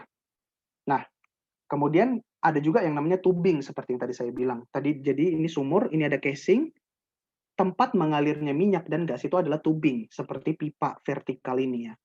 Jadi di bawah sini ada reservoir, gitu ya. Dia masuk ke dalam sumur, dia naik ke atas melalui tubing. Tubing ini dipisahkan dari casing dengan yang namanya packer, gitu ya. Jadi packer ini memisahkan tubing dengan casing. Gunanya apa? Gunanya supaya minyak dan gas dan oil itu tidak ketemu casing. Kalau dia kena casing, nanti casingnya korosi, bisa-bisa casingnya bocor, nanti minyak dan gas kita lari kemana-mana, gitu ya. Bisa juga mencemari lingkungan. Jadi lebih baik kita jaga, kita halangi, dan minyak dan gas larinya melalui tubing saja. Packer itu seperti ini ya. Jadi dia betul-betul nge-seal, dia nge-grip di sini ya, di dinding casing gitu ya, supaya tidak ada minyak dan gas yang lari ke atas, ke sela-selanya di sini. Nah, kemudian pertanyaannya adalah, gimana sih minyak dan gas itu masuk ke dalam sumur, gitu ya. Kan tadi di bawah tanah itu ketat ya, permeability-nya mungkin kecil. Gimana dia masuk ke dalam sumur? Mereka masuk dengan celah yang namanya perforasi.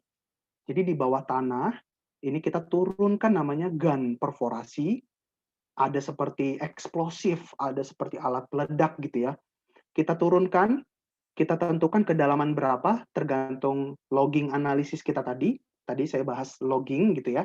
Kita tahu kedalaman berapa, kemudian kita tekan di permukaan dan dia tembak, doom, seperti ini. Dia membentuk lubang-lubang seperti ini. Nanti lubang-lubang ini yang menjadi celah minyak dan gas itu masuk ke dalam sumur. Nah, kalau dilihat skemanya itu seperti ini ya. Bentuk tembakan kita itu seperti ini, cum, cum, cum, seperti itu. Nah, diameter lubang itu seperti ini kira-kira teman-teman. Jadi kita menembak casing ya, kita lubangi casingnya, dan lubangnya itu cukup segini aja kecil. Jadi minyak dan gas itu harus melalui celah kecil ini untuk masuk ke dalam sumur. Gitu ya. Nah, kemudian ada banyak konfigurasi di dalam tanah. Ada yang seperti ini nih, simple. Jadi yang daerah coklat muda ini adalah reservoir, yang atas itu dan reservoir, tengah-tengah ada sumur gitu ya. Ada yang open hole completion, jadi dia open aja gitu, nggak di casing gitu ya. Bisa. Kemudian juga bisa kayak gini, slotted liner. Jadi dia ada casing, kemudian dia bikin tuh liner atau pipa berlubang-lubang. Ini bisa juga. Ada juga namanya screen liner. Jadi dia turunkan pipa berlubang-lubang, gunanya untuk menghindari timbunan pasir. Jadi bisa aja di dalam reservoir itu banyak pasir tuh mengalir, dan pasir ini kalau sudah terproduksi ke atas itu bisa menggerus equipment kita, bisa jebol di mana-mana. Jadi kita bisa gunakan screen liner untuk menghalangi pasir naik ke atas.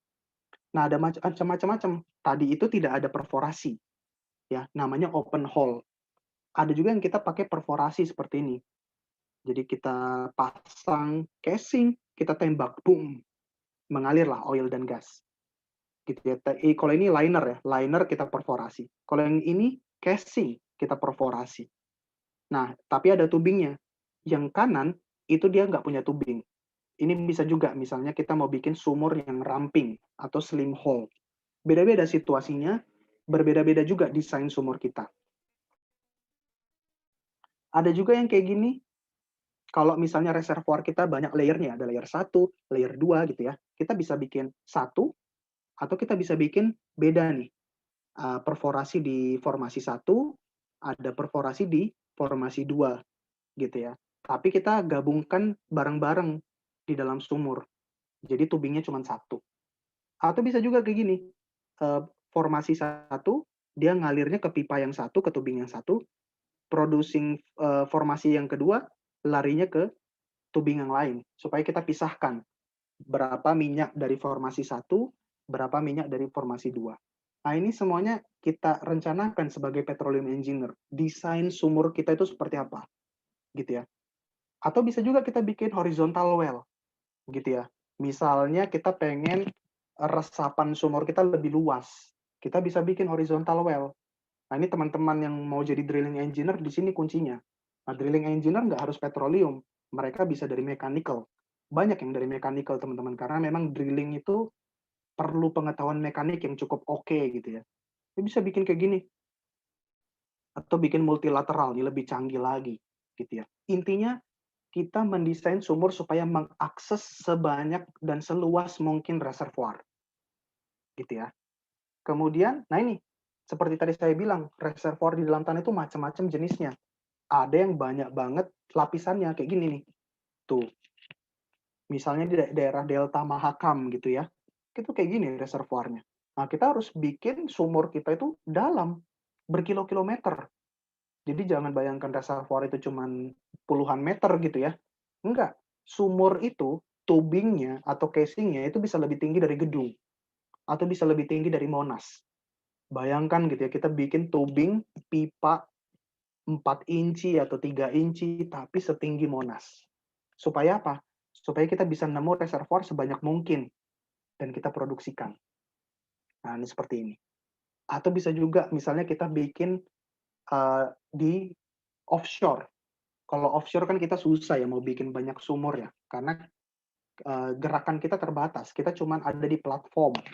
Beda kalau di daratan kita bisa bikin sumur banyak gitu, di titik-titik mana kita banyak. Tapi kalau kita di offshore, biasanya sumur kita itu cukup cuma satu, atau dua, atau tiga. Tapi macam-macam ininya, multilateral seperti ini.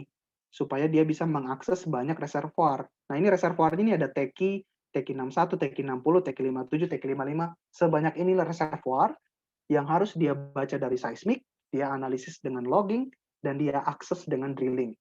Gitu ya, teman-teman. Jadi kondisinya tuh tidak sesimpel yang kita bayangkan. Untuk multilateral well ini advance teknologi dibutuhkan. Nah, bayangkan seperti itu. Nah, tadi Kevin Tan bertanya gimana tekanan itu penting atau enggak. Of course, tekanan itu penting. Kalau ternyata reservoir kita tekanannya habis, sumur kita mati, nggak bisa mengalir. Tidak bisa namanya natural flow, aliran alami. Nah, pada kondisi seperti itu, gitu ya, untuk mendesain sumur, kita harus tambahkan yang namanya artificial lift. Ini adalah mekanisme pengangkatan buatan.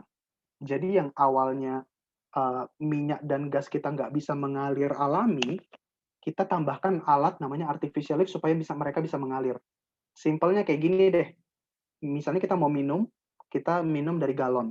Bisa nggak air dari dalam galon keluar? Nggak bisa. Kita butuh alat. Alatnya itu bisa pompa, kita tekan-tekan supaya dia ngalir, atau alatnya itu dispenser, supaya dia bisa ngalir juga. Tapi kalau dispenser itu kebalik ya, jadi mengalir alami. Ya pompa lah, pompa galon. Kita menghisap air dari dalam galon, sama. Artificial lift itu juga. Dia menghisap dengan mekanisme masing-masing dari dalam tanah. Ada macam-macam. Ini bisa kita bahas di pembahasan production engineering atau artificial lift. Nanti teman-teman kalau ikut training berikutnya gitu ya. Ada suck rod pump, itu kita timba. Dia mengangguk-angguk nih, beamnya ini, dia mengangguk-angguk kayak kuda, dan dia menimba. Jadi minyaknya ngalir ke atas. Atau ada namanya gas lift. Jadi kita inject gas supaya meringankan minyak kita. Jadi seperti ada efek bubbling gitu, densitasnya menurun, mengecil, dan akhirnya lebih ringan minyak itu untuk diangkut ke atas. Ini namanya gas lift. Nah, Nah, misalnya seperti ini gas lift ya, teman-teman. Jadi kita punya valve di situ, di dalam tubing kita masukkan, kemudian ini yang putih-putih ini casing ya. Kemudian ke dalam casing itu kita injeksi gas. Dan nanti gasnya itu mengalir melalui valve dan dia bubbling-bubbling kayak gini, ini membuat minyaknya itu jadi lebih ringan. Artinya tekanan kita cukup untuk mengangkat minyak itu ke atas. Gitu ya teman-teman ya. Yang awalnya dia mati karena minyaknya nggak bisa ngalir, kita ringankan minyaknya dengan gas. Ini ada sedikit nggak bisa di sini ya, memainkan video internal dari tubing yang ada gas lift valve-nya. Nah, ini kita sedang melihat kamera dari dalam tubing, teman-teman. Bayangkan ya, kita masuk kamera, ini kita sedang ada di dalam sumur. Nah, ini nih, di sini nih gas lift valve nih. Gitu ya. Jadi kalau lihat teman-teman lihat yang di sini, ini dia nih. Berarti ini kita sedang ada di dalam sumur dengan gas lift. Gitu. Nanti gasnya keluar dari sini untuk meringankan. Oke, jadi ini ada pompa sentrifugal, ada motor, ada pompa gitu ya, ada gas separator yang sama, simple. Dia seperti pompa biasanya, tapi ini pompa yang tercelup di dalam tanah gitu ya. Pompa vertikal, pompa electrical, submersible pump. Dia gunanya sama untuk mempompa minyak dan gas itu atau minyak ya ke dalam ke permukaan. Ini ada sedikit ilustrasi.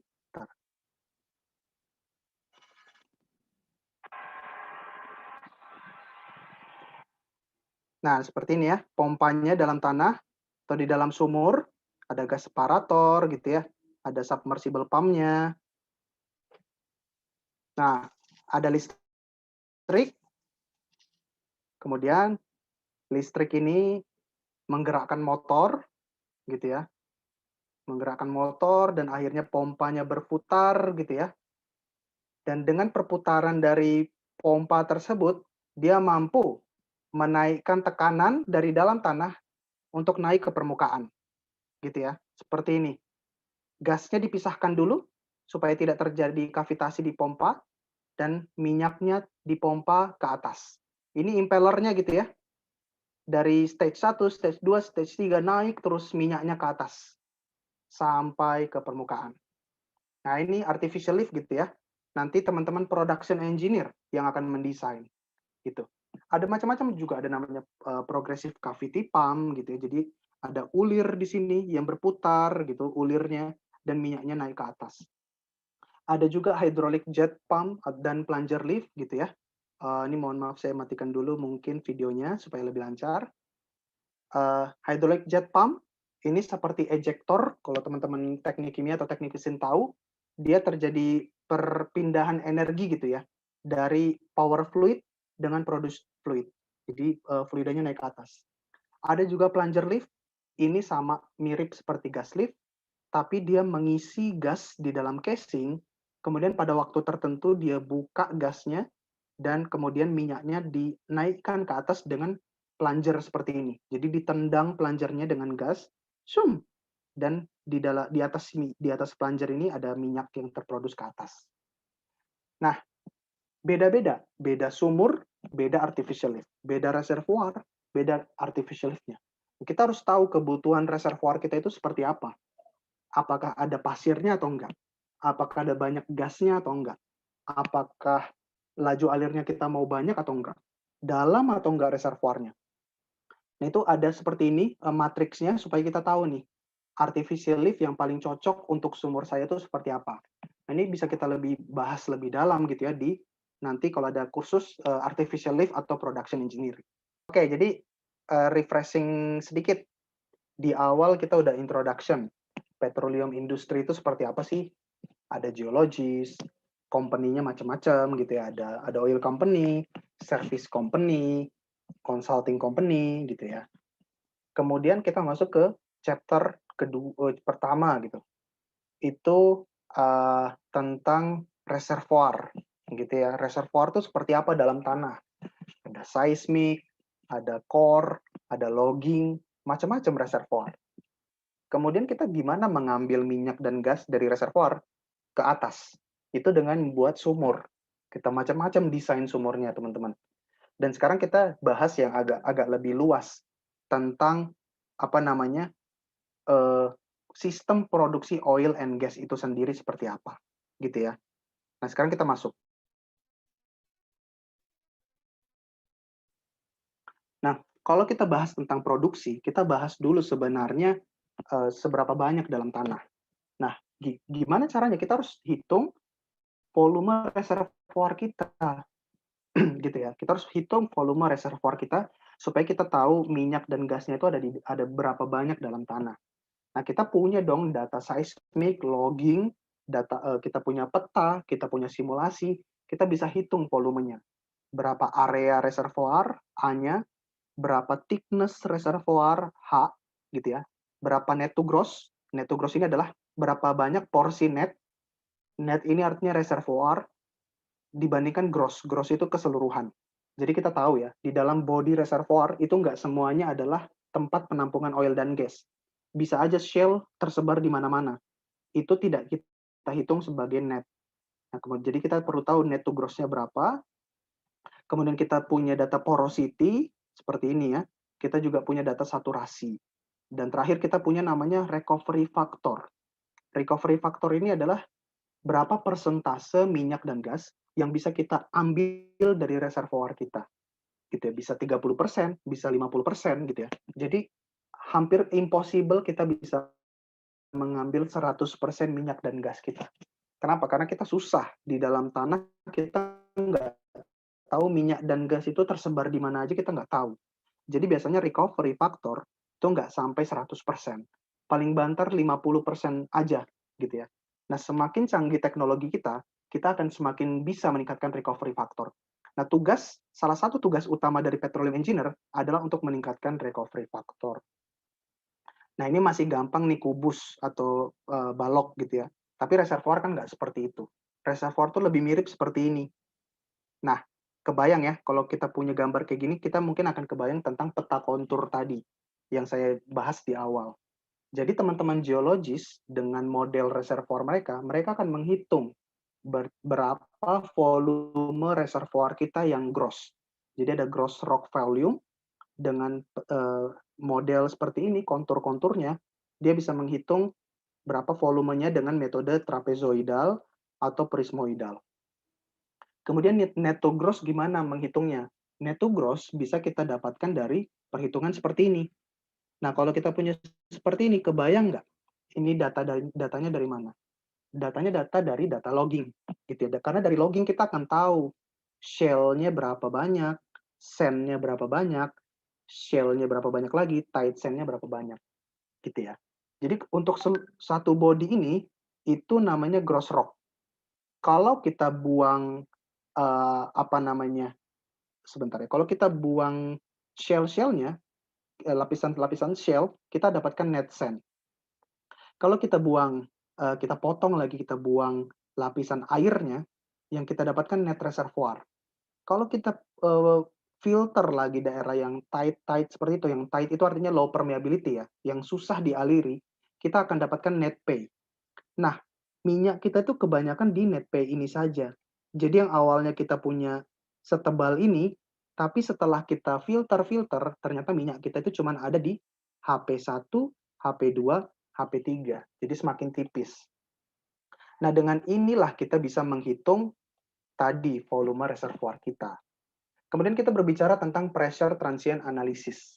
Ini adalah suatu testing atau sebuah analisa yang digunakan untuk mengetahui karakter dari reservoir kita. Tadi kita bisa dapatkan data itu dari seismik. Kita bisa dapatkan data dari core. Kita bisa dapatkan data dari logging. Nah, sekarang kita bisa juga dapatkan data dari testing.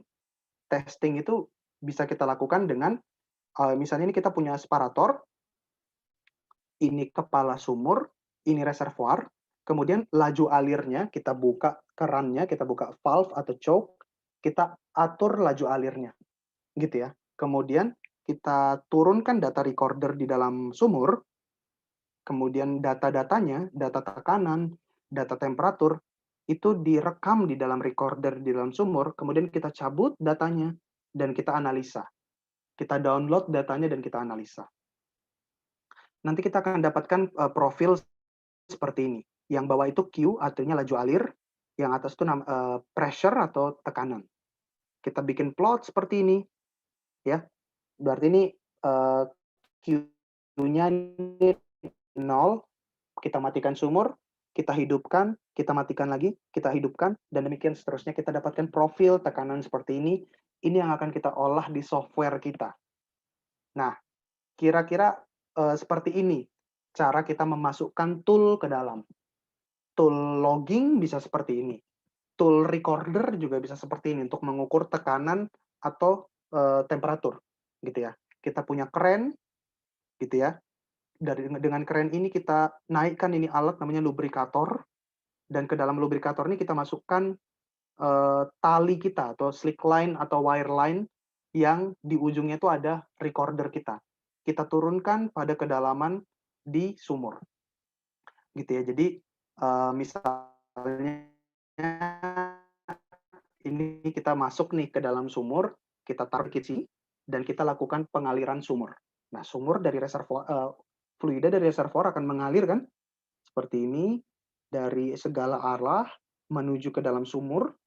Ini ya, kalau reservoir kita bentuknya radial, kemudian kita analisa di software, kita akan dapatkan bentuk seperti ini.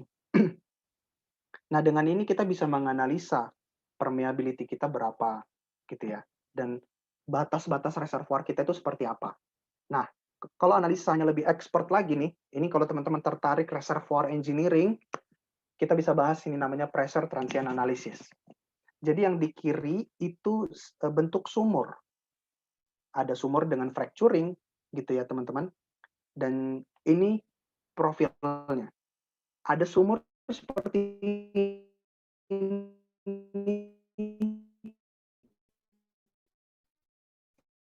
yang diperforasi, ini ada lubang-lubang perforasi di tengah, bentuknya seperti tentang reservoir. Reservoir itu seperti dokter, teman-teman. Bayangkan kita seperti dokter, kita melakukan apa namanya? Kan ada banyak tuh testing-testing, ada X-ray di ini kita di dokter, ada CT scan, ada USG.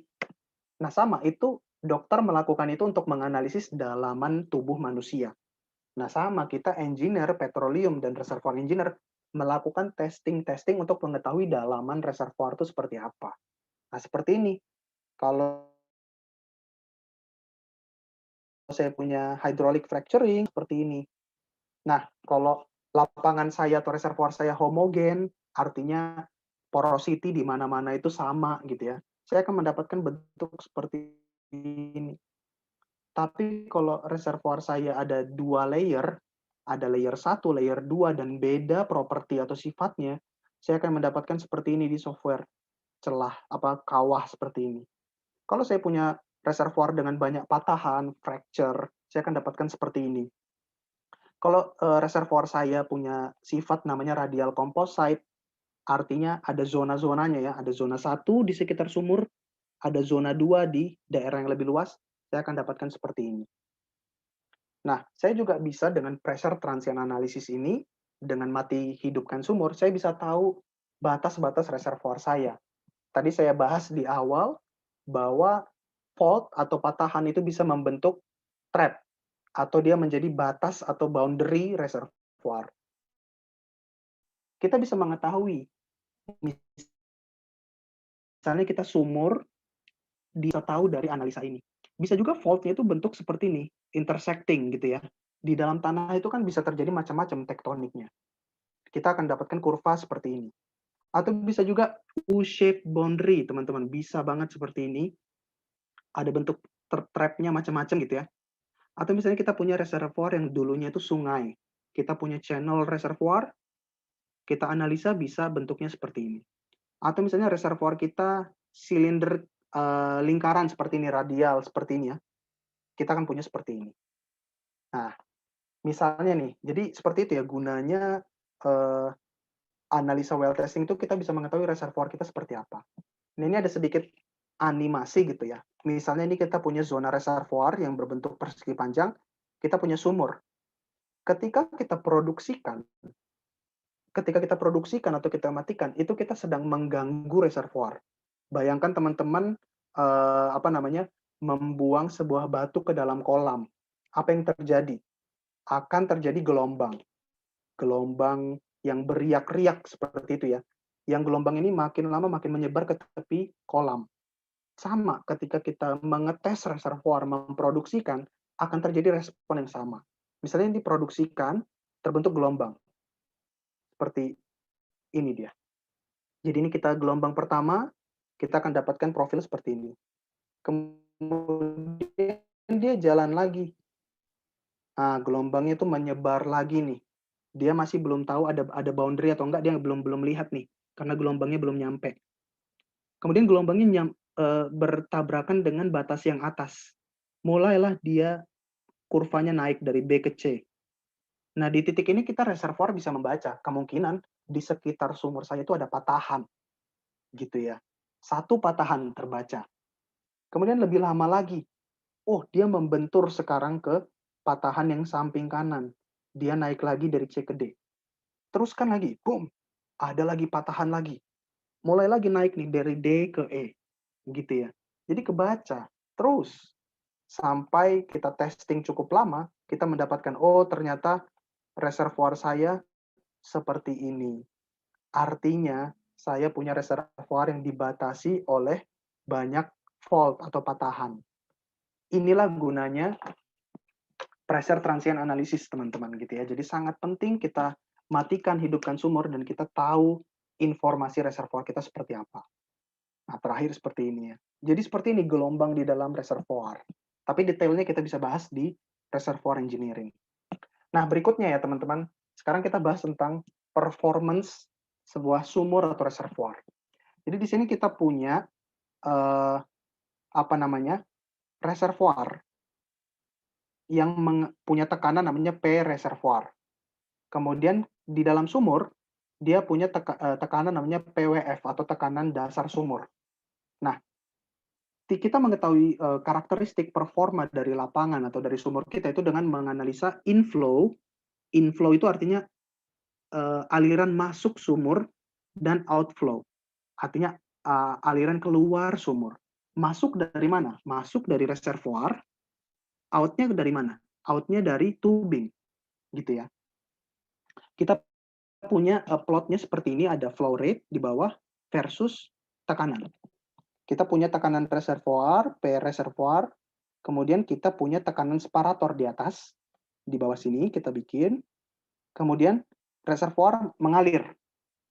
Nah, kurvanya itu seperti ini, kurva tekanan terhadap flow rate, gitu ya. Jadi kita bisa dapatkan data dan kita plot berbentuk seperti ini. Jadi kalau flow rate-nya sekian, tekanannya berapa, flow rate sekian, tekanannya berapa. Ini inflow dari reservoir. Kita harus melihat juga dari tubing. Nah, tubing ini yang berwarna biru, dan kita lihat seperti ini performanya. Nah, laju alir kita berapa? Laju alir kita adalah perpotongan antara inflow dan outflow. Disinilah flow rate kita, laju alir kita, dan disinilah tekanan dasar sumur kita. Inilah alat kita untuk mengetahui sebenarnya sumur kita itu sebagus apa sih. Ini namanya nodal analysis. Nah, pertama kita bahas inflow performance. Inflow performance itu bisa dilakukan dengan memasukkan recorder ke dalam tanah, ke dalam sumur, untuk merecord tekanan. Kemudian kita alirkan, dan di atas, di separator, kita punya meter. Kita punya alat ukur untuk mendapatkan laju alir. Jadi data utama kita adalah laju alir dan tekanan. Kita punya plot seperti ini, yang atas adalah flow rate, laju alir, dan yang bawah adalah tekanan. Kalau kita punya data laju alir dan tekanan, kita bisa plot kurva namanya flow rate seperti ini. Artinya saya bisa tahu, kalau misalnya saya mau 400 barel per day. Jadi rate ini laju alir, STB itu stock tank barrel. Simpelnya adalah barrel. Jadi kalau 400 barel, saya butuh tekanan, tinggal naik ke atas, sekitar 1.500 atau 1.600 dari dasar sumur. Nah, kalau reservoir kita sudah habis tekanannya, ini nggak akan tercapai 1.600 ini. Gitu ya. Jadi kita perlu tahu nih performa dengan namanya inflow performance. Nah, sekarang outflow performance. Ini adalah performa yang diwakili oleh tubing. Jadi tubing itu ada macam-macam ya. faktor yang mempengaruhi outflow performance. Ada yang namanya gravity atau hidrostatik, gitu ya. Misalnya ini kita punya tubing atau sumur yang berbentuk diagonal tadi seperti pertanyaan, itu dia akan mempengaruhi hidrostatiknya seperti apa.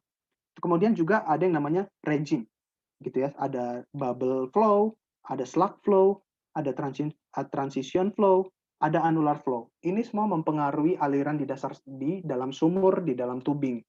Kemudian juga ada roughness atau friksi dari tubing kita. Semakin kasar tubing kita internal dalam pipanya, itu akan menambah friksinya, gitu ya. Dan ini akan mempengaruhi kurva outflow seperti ini, teman-teman ya. Jadi ingat ya, ada inflow, ada outflow untuk mengetahui laju alir sumur kita. Nah, produknya itu seperti ini, teman-teman. Jadi kita punya inflow seperti ini. Kalau skin 0, skin ini nanti aku bahas di belakangan. Kalau skin 0, inflow-nya besar, gitu ya.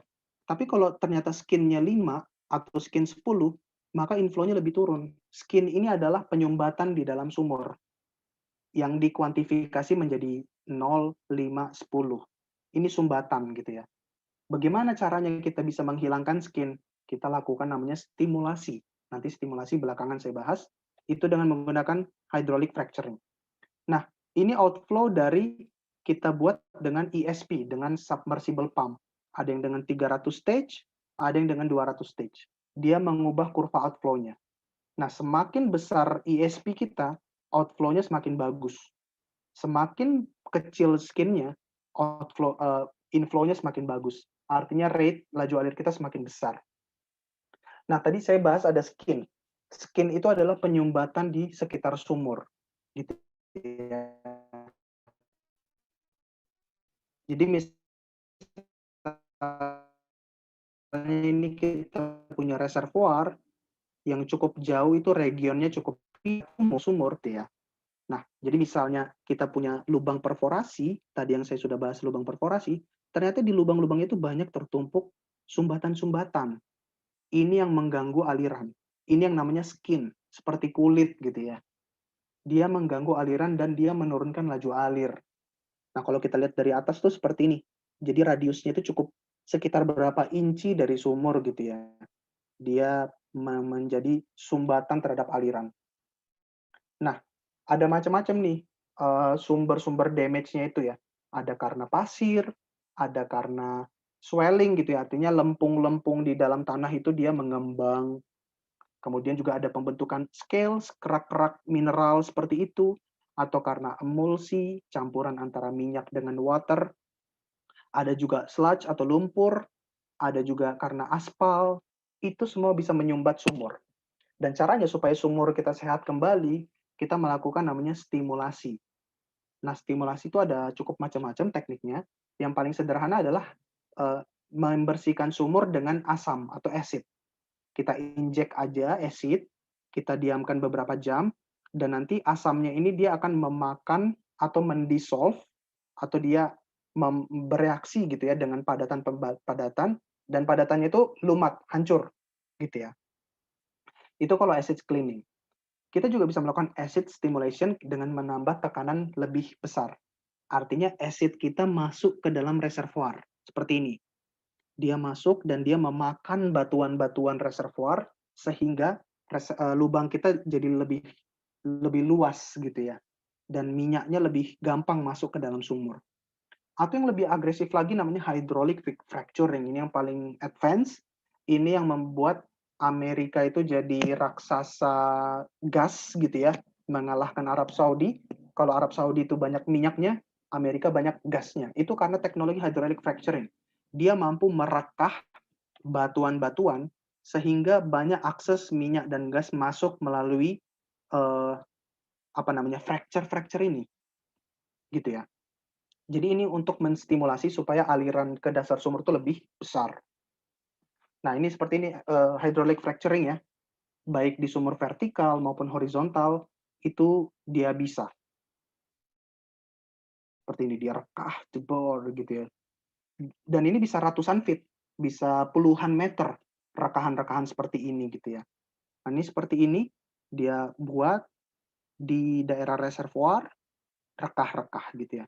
Nah, lapisan air minum itu di atas, jadi masih aman.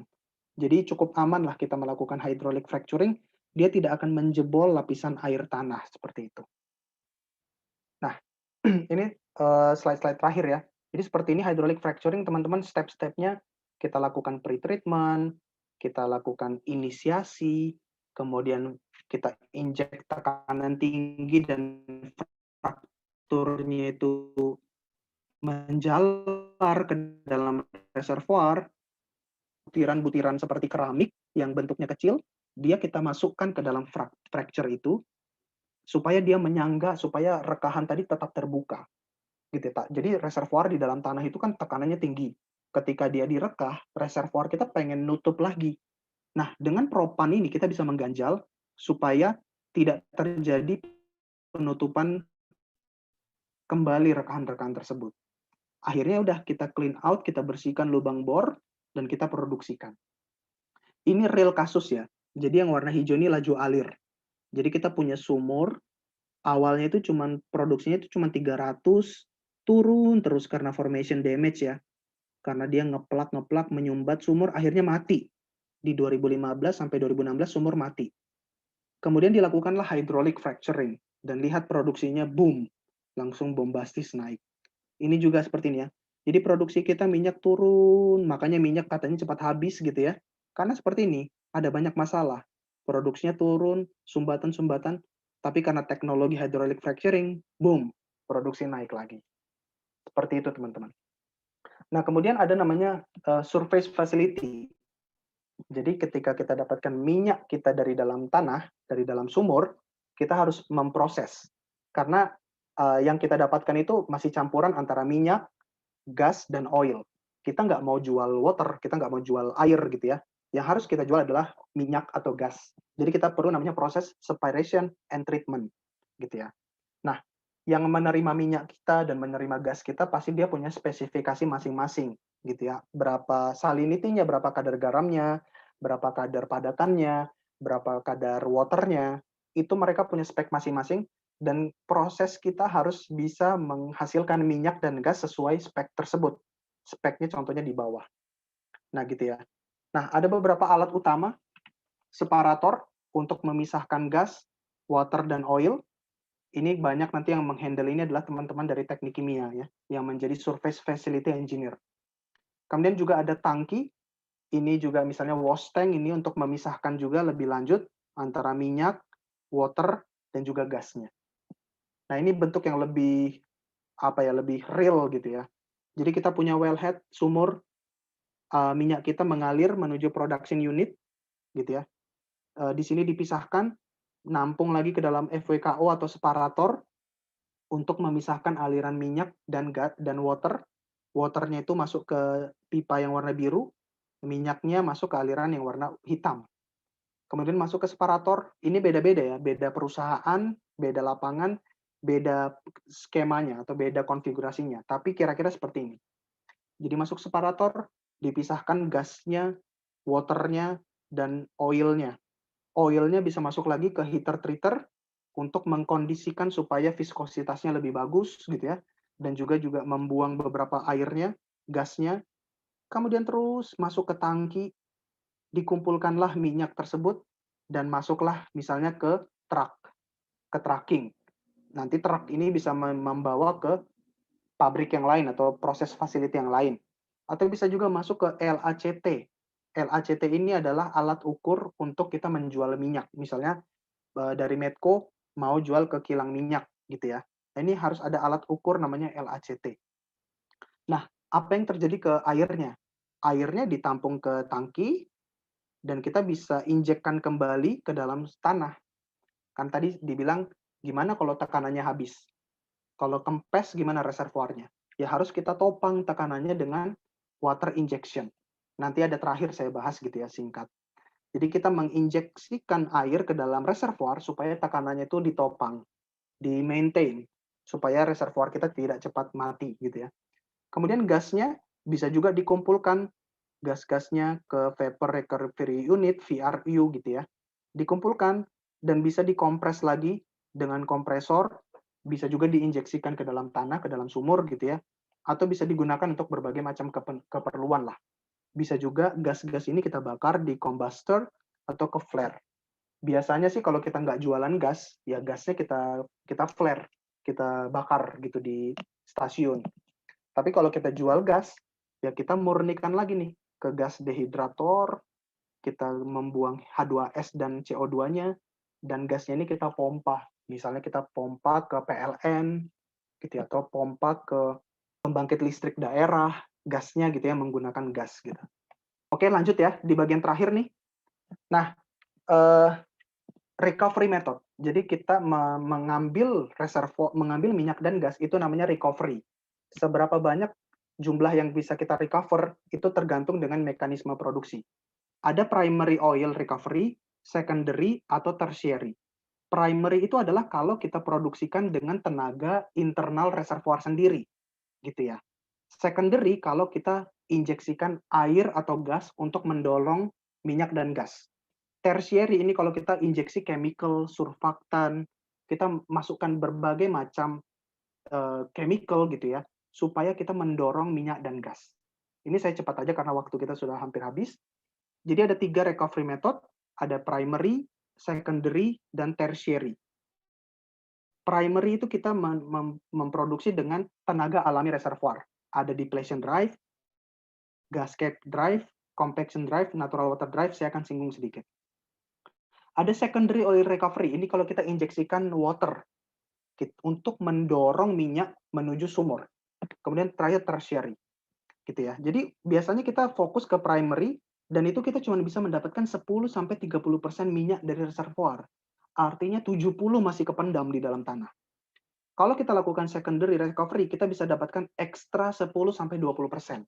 Kalau kita lakukan tertiary, kita bisa dapatkan ekstra sampai 15-25.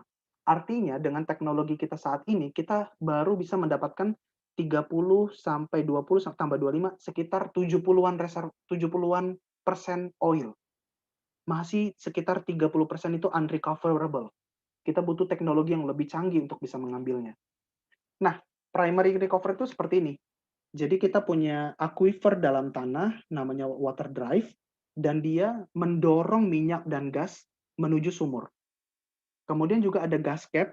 Jadi kita tahu ya tadi di atas itu ada gas, dan dia juga nge-push minyak supaya ngalir ke dalam sumur. Nah, ini tentu saja tidak banyak ya, tidak cukup tekanannya. Pada suatu titik tertentu tekanan kita habis dan kita nggak bisa selesai di primary recovery. Kita butuh ada apa yang namanya secondary recovery. Jadi kita butuh ini reservoir kita produce, kita ambil airnya seperti tadi dibahas, kita pompa, kita injeksikan lagi airnya. Atau kita punya gas, kita injeksikan lagi gasnya supaya mempertahankan tekanan reservoir kita supaya terus mengalir. Dan juga di sini air bisa mendorong minyak ke dalam sumur. Gitu ya. Nah, ini seperti ini skema water flood atau water injection. Kita punya sumur producing, kita punya sumur injeksi. Ada beberapa konfigurasi. Ini nanti kita hitung dengan simulasi, kita tempatkan sumur-sumur produser, kita tempatkan sumur-sumur injeksi, kita buat water flood. Ini gunanya adalah supaya water itu mendorong minyak menuju sumur. Terakhir, belum terakhir. Inilah displacement pendorongan dari air yang mendorong minyak. Jadi kalau bagus mobility-nya, dia akan seperti piston, didorong aja oleh water. Tapi karena reservoir kita permeability-nya beda-beda, heterogen, dia akan bentuk fingering seperti ini. Artinya bisa jadi water-nya itu lebih cepat dari oil, dan nanti banyak oil yang ketinggalan. Ini bahayanya. Bisa juga kalau reservoir kita miring, akan terjadi kendala seperti ini, yang menjadi seperti lidah, seperti ini, waternya lebih cenderung ke bawah. Nah, seperti ini. Jadi kalau kita injeksi air, bisa jadi airnya doang yang lari ke sumur produser. Artinya minyak kita banyak yang ketinggalan. Ini bahayanya dan ini harus kita cermati dan kita simulasi. Nah, seperti ini ya. Kita injeksi air, kita dorong minyaknya, tapi banyak yang namanya ketinggalan, yang namanya bypass oil. Ini bisa kita atasi dengan yang namanya enhanced oil recovery, which is bahasan kita terakhir. NS oil recovery adalah metode pendorongan paling mutakhir. Kita bisa lakukan dengan thermal, kita injeksi gas, kita injeksi chemical, atau berbagai macam yang lain. Bisa mikrobial, bisa dengan vibrasi, bisa dengan eksplosif, gitu ya, macam-macam. Nah, ini adalah ranah yang masih baru, belum terlalu terjamin teknologinya, dan masih dalam proses maturasi. Yang paling matang adalah steam flood. Ini yang dilakukan di Chevron Duri. Dia menginjeksikan steam atau uap panas supaya minyak-minyak yang kental itu jadi lebih encer, jadi lebih mudah mengalir. Nah, ini skema-skemanya ya. Jadi kalau tadi di water flood, dia akan banyak kayak gini nih, bentuk jari-jari seperti ini, minyaknya banyak yang ketinggalan. Tapi kalau kita tambahkan chemical seperti polimer, maka pendorongannya jadi lebih bagus seperti ini. Artinya minyak-minyak itu bisa kedorong secara efisien menuju sumur dan kita bisa dapatkan minyak lebih banyak.